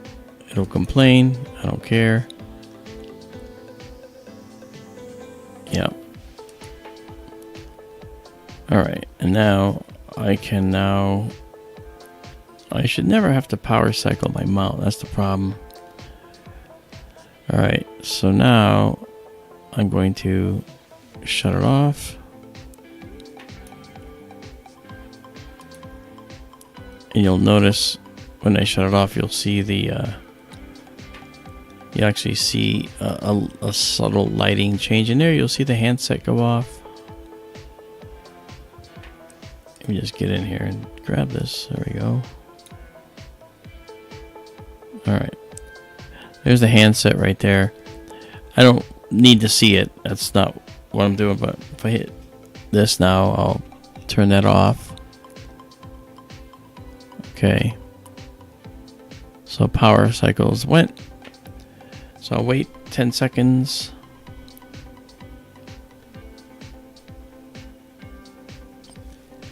And I will also shut down sharp cap out here. And I will shut down this stellarium. I will shut down this PhD. Alright, let's get rid of this too. Alright, so everything is shut down. Technically, I should probably reboot too, but I'm not going to do that. I'm just going to try this. Alright.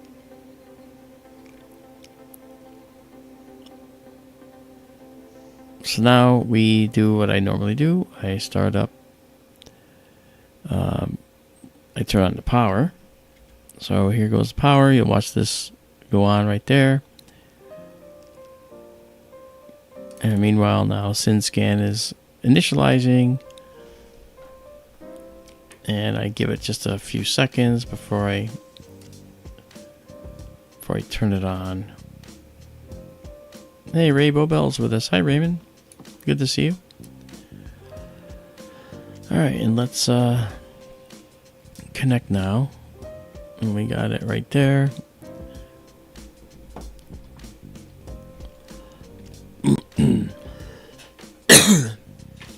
Okay.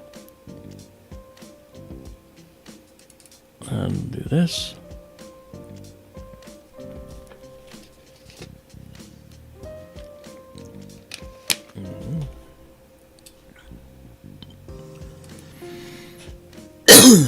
Excuse me. All right.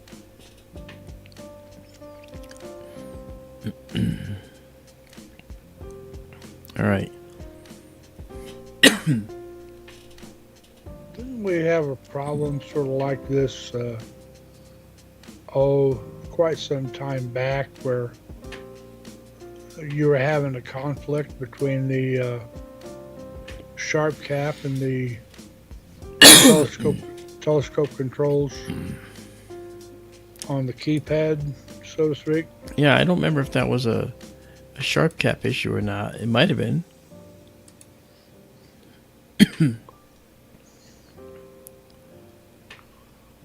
Interesting.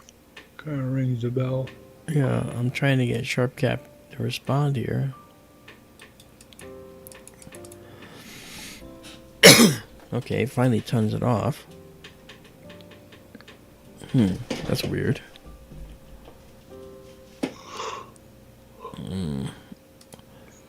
I'm thinking we may end up having to figure this out tomorrow. Oh, but wait. I have that going on. Look at that. 88 images of this. That's pretty cool.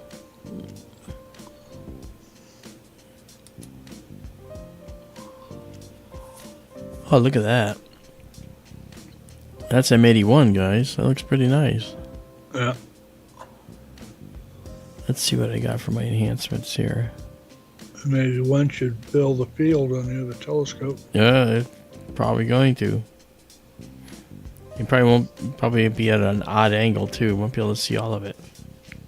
It looks beautiful though. I think Izabela thinks it does too. Yeah, spiral arms. You can see the beautiful detail in there. I think we should see more detail. And we'll be back in a moment here. I'm going to unpark.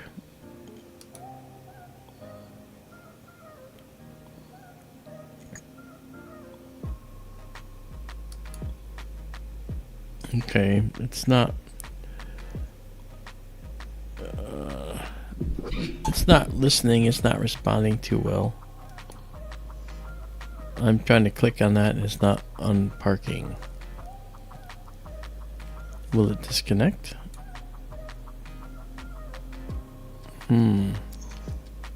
Might this be the ISP lag again? Well, I'm attack clicking on the word disconnect and nothing's happening.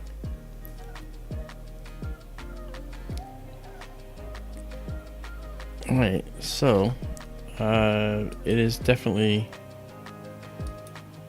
Oh, well, I'm also not able to do anything. So that means I've got to quit and come back in, which I'm doing right now. Let's see here.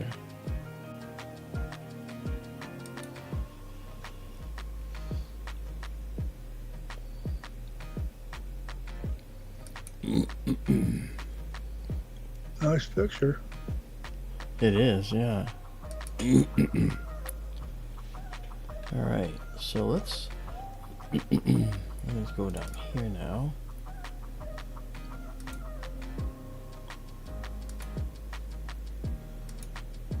I'll bring back the Benson view. All right.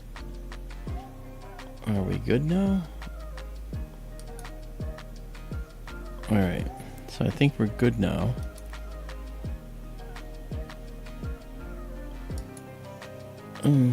Maybe not. Green Swamp doesn't want to respond again. I think I'm looking at a reboot of the computer here, maybe. Oh, except for Park. Sorry. My mistake. All right. Okay, I'm going to actually err on the side of caution here. And, oh, look at that. Green Swamp killed itself, didn't it? Or did it? No, I don't think so.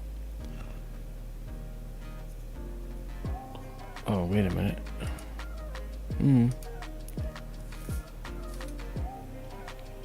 It says Green Swamp is still here. Wow. Alright, so I'm gonna kill this. And now Green Swamp. I clicked on that a minute ago. So we're getting a huge lag right now. And this is not good. I can't afford a lag like this currently. Alright, well, it was a successful night anyway. Let's see that. I did not do that. It's like many clicks behind.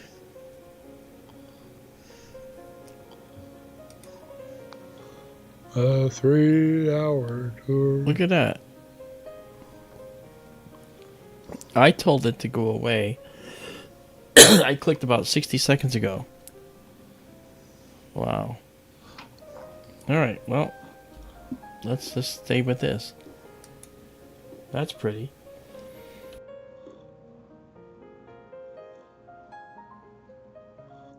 Yeah, that's really pretty. There's that thing right there. There's another dwarf galaxy out there, isn't there? To the left. Yeah. About 9 o'clock. Right there, yeah. Yeah, we've noted that before. Yep. Okay.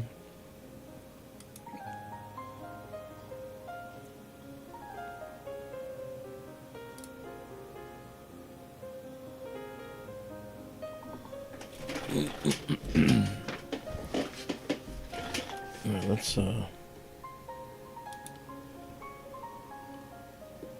look at, we're at 98. That's okay. We're gonna save it and then save it exactly as seen. And the focus is good because we went through a focus routine. Okay. Well, that's good. All right. Well, we're gonna hop out of this. We got more than enough there, and we will park this scope anyway.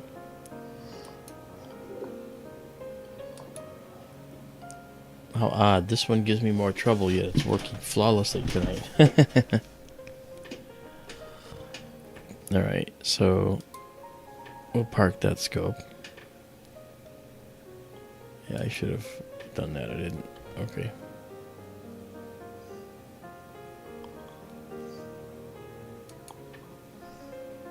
Okay.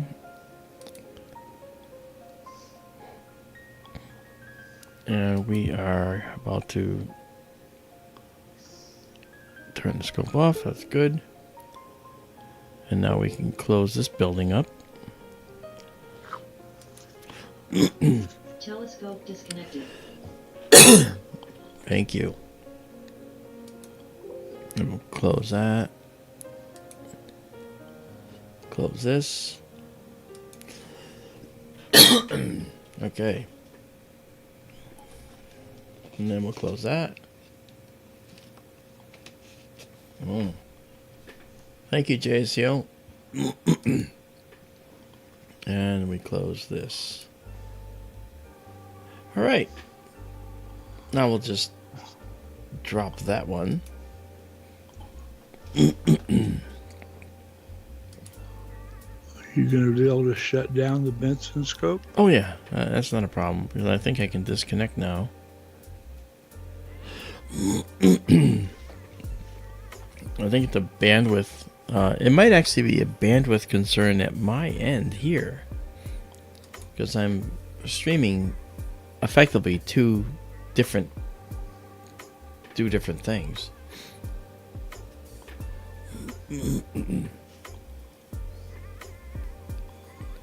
It was a fantastic night. Thank you, Izabela.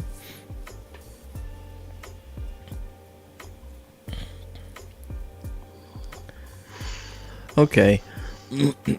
Are you still have a second stream running? No, this is the only stream I'm running. The other one was the one that got aborted. So I have to go find that one and get rid of it.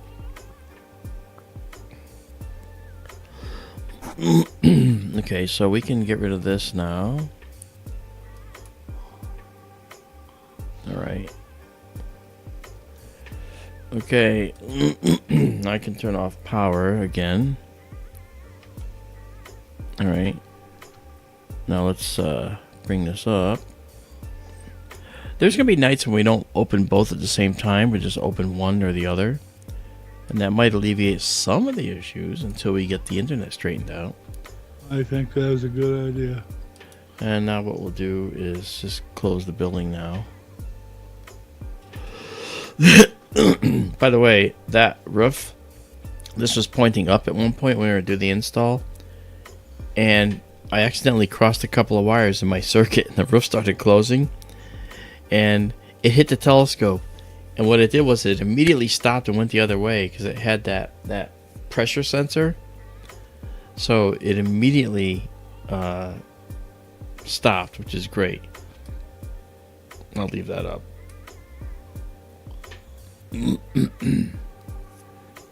Okay, so we're all closed up there. Pure power's off. Yeah, alright guys, so this is good. So naturally, I'll figure out the mount. I'm going to be messing with this mount tomorrow, trying to figure out why it went the wrong directions. Oh yeah, Steven, thank you. He's asked me about the all sky camera. And let me just make sure that I point that out to you, because we do have the all sky still working. Let's go check that out real quick. All right. And let's bring it up. And What are we yeah. looking at right now? Oh, this is the Benson scope. This is just the desktop of the Benson scope. I mean, on the screen, what the big red circle thing? What are we looking at? Oh, that's just the whatever's the desktop background. That's just the desktop background, yeah. All right, let me just bring this back for a minute.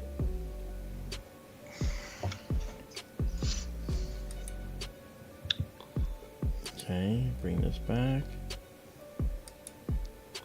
Okay. Oh, there is the. This is the view. This is only a 5-second shot. Because I brought it down because the moon had been out.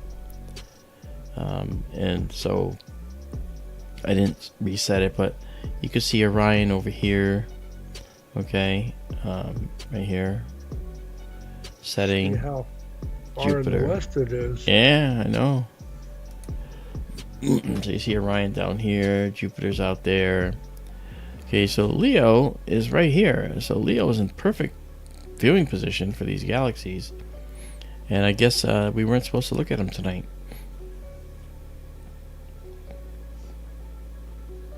I don't know why it did that. But we'll figure it out. Alright guys. Well, this has been a good night. I can't take that away from this night. It's pretty cool. So I hope you guys enjoyed it. It seems like you did. And we shall be back. Hopefully we will come back next clear night. And maybe I'll just go with the Benson scope next time to help work out some of the bugs. And I'll probably do it myself as well. It won't be tomorrow night, because tomorrow night I'm with Don Ecker on Dark Matters Radio. But that goes till 9, so that's still a half hour before I would stream. We'll see what happens. Alright guys, you have a good night. We'll see you later. Good night, everybody.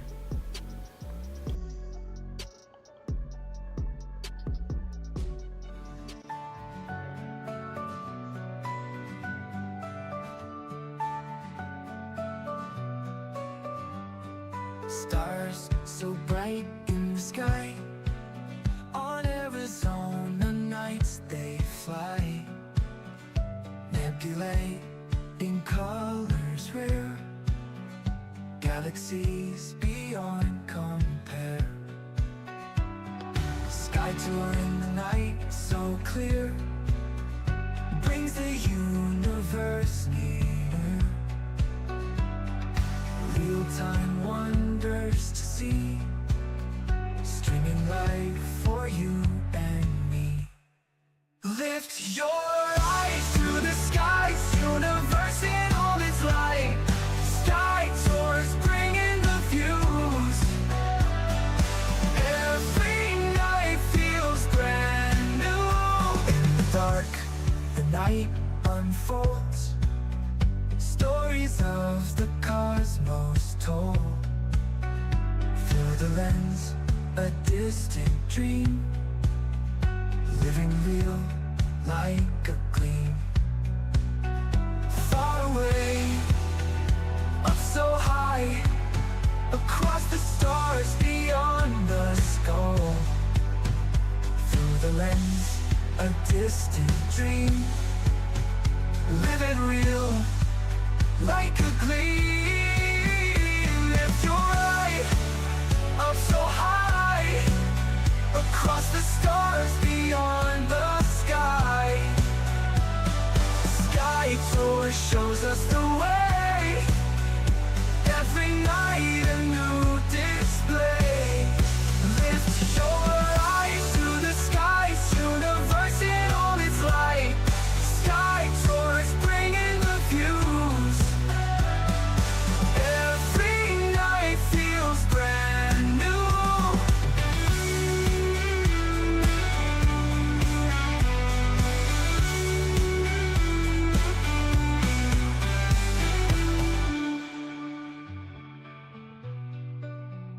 Lift your eyes to the skies, universe in all its light.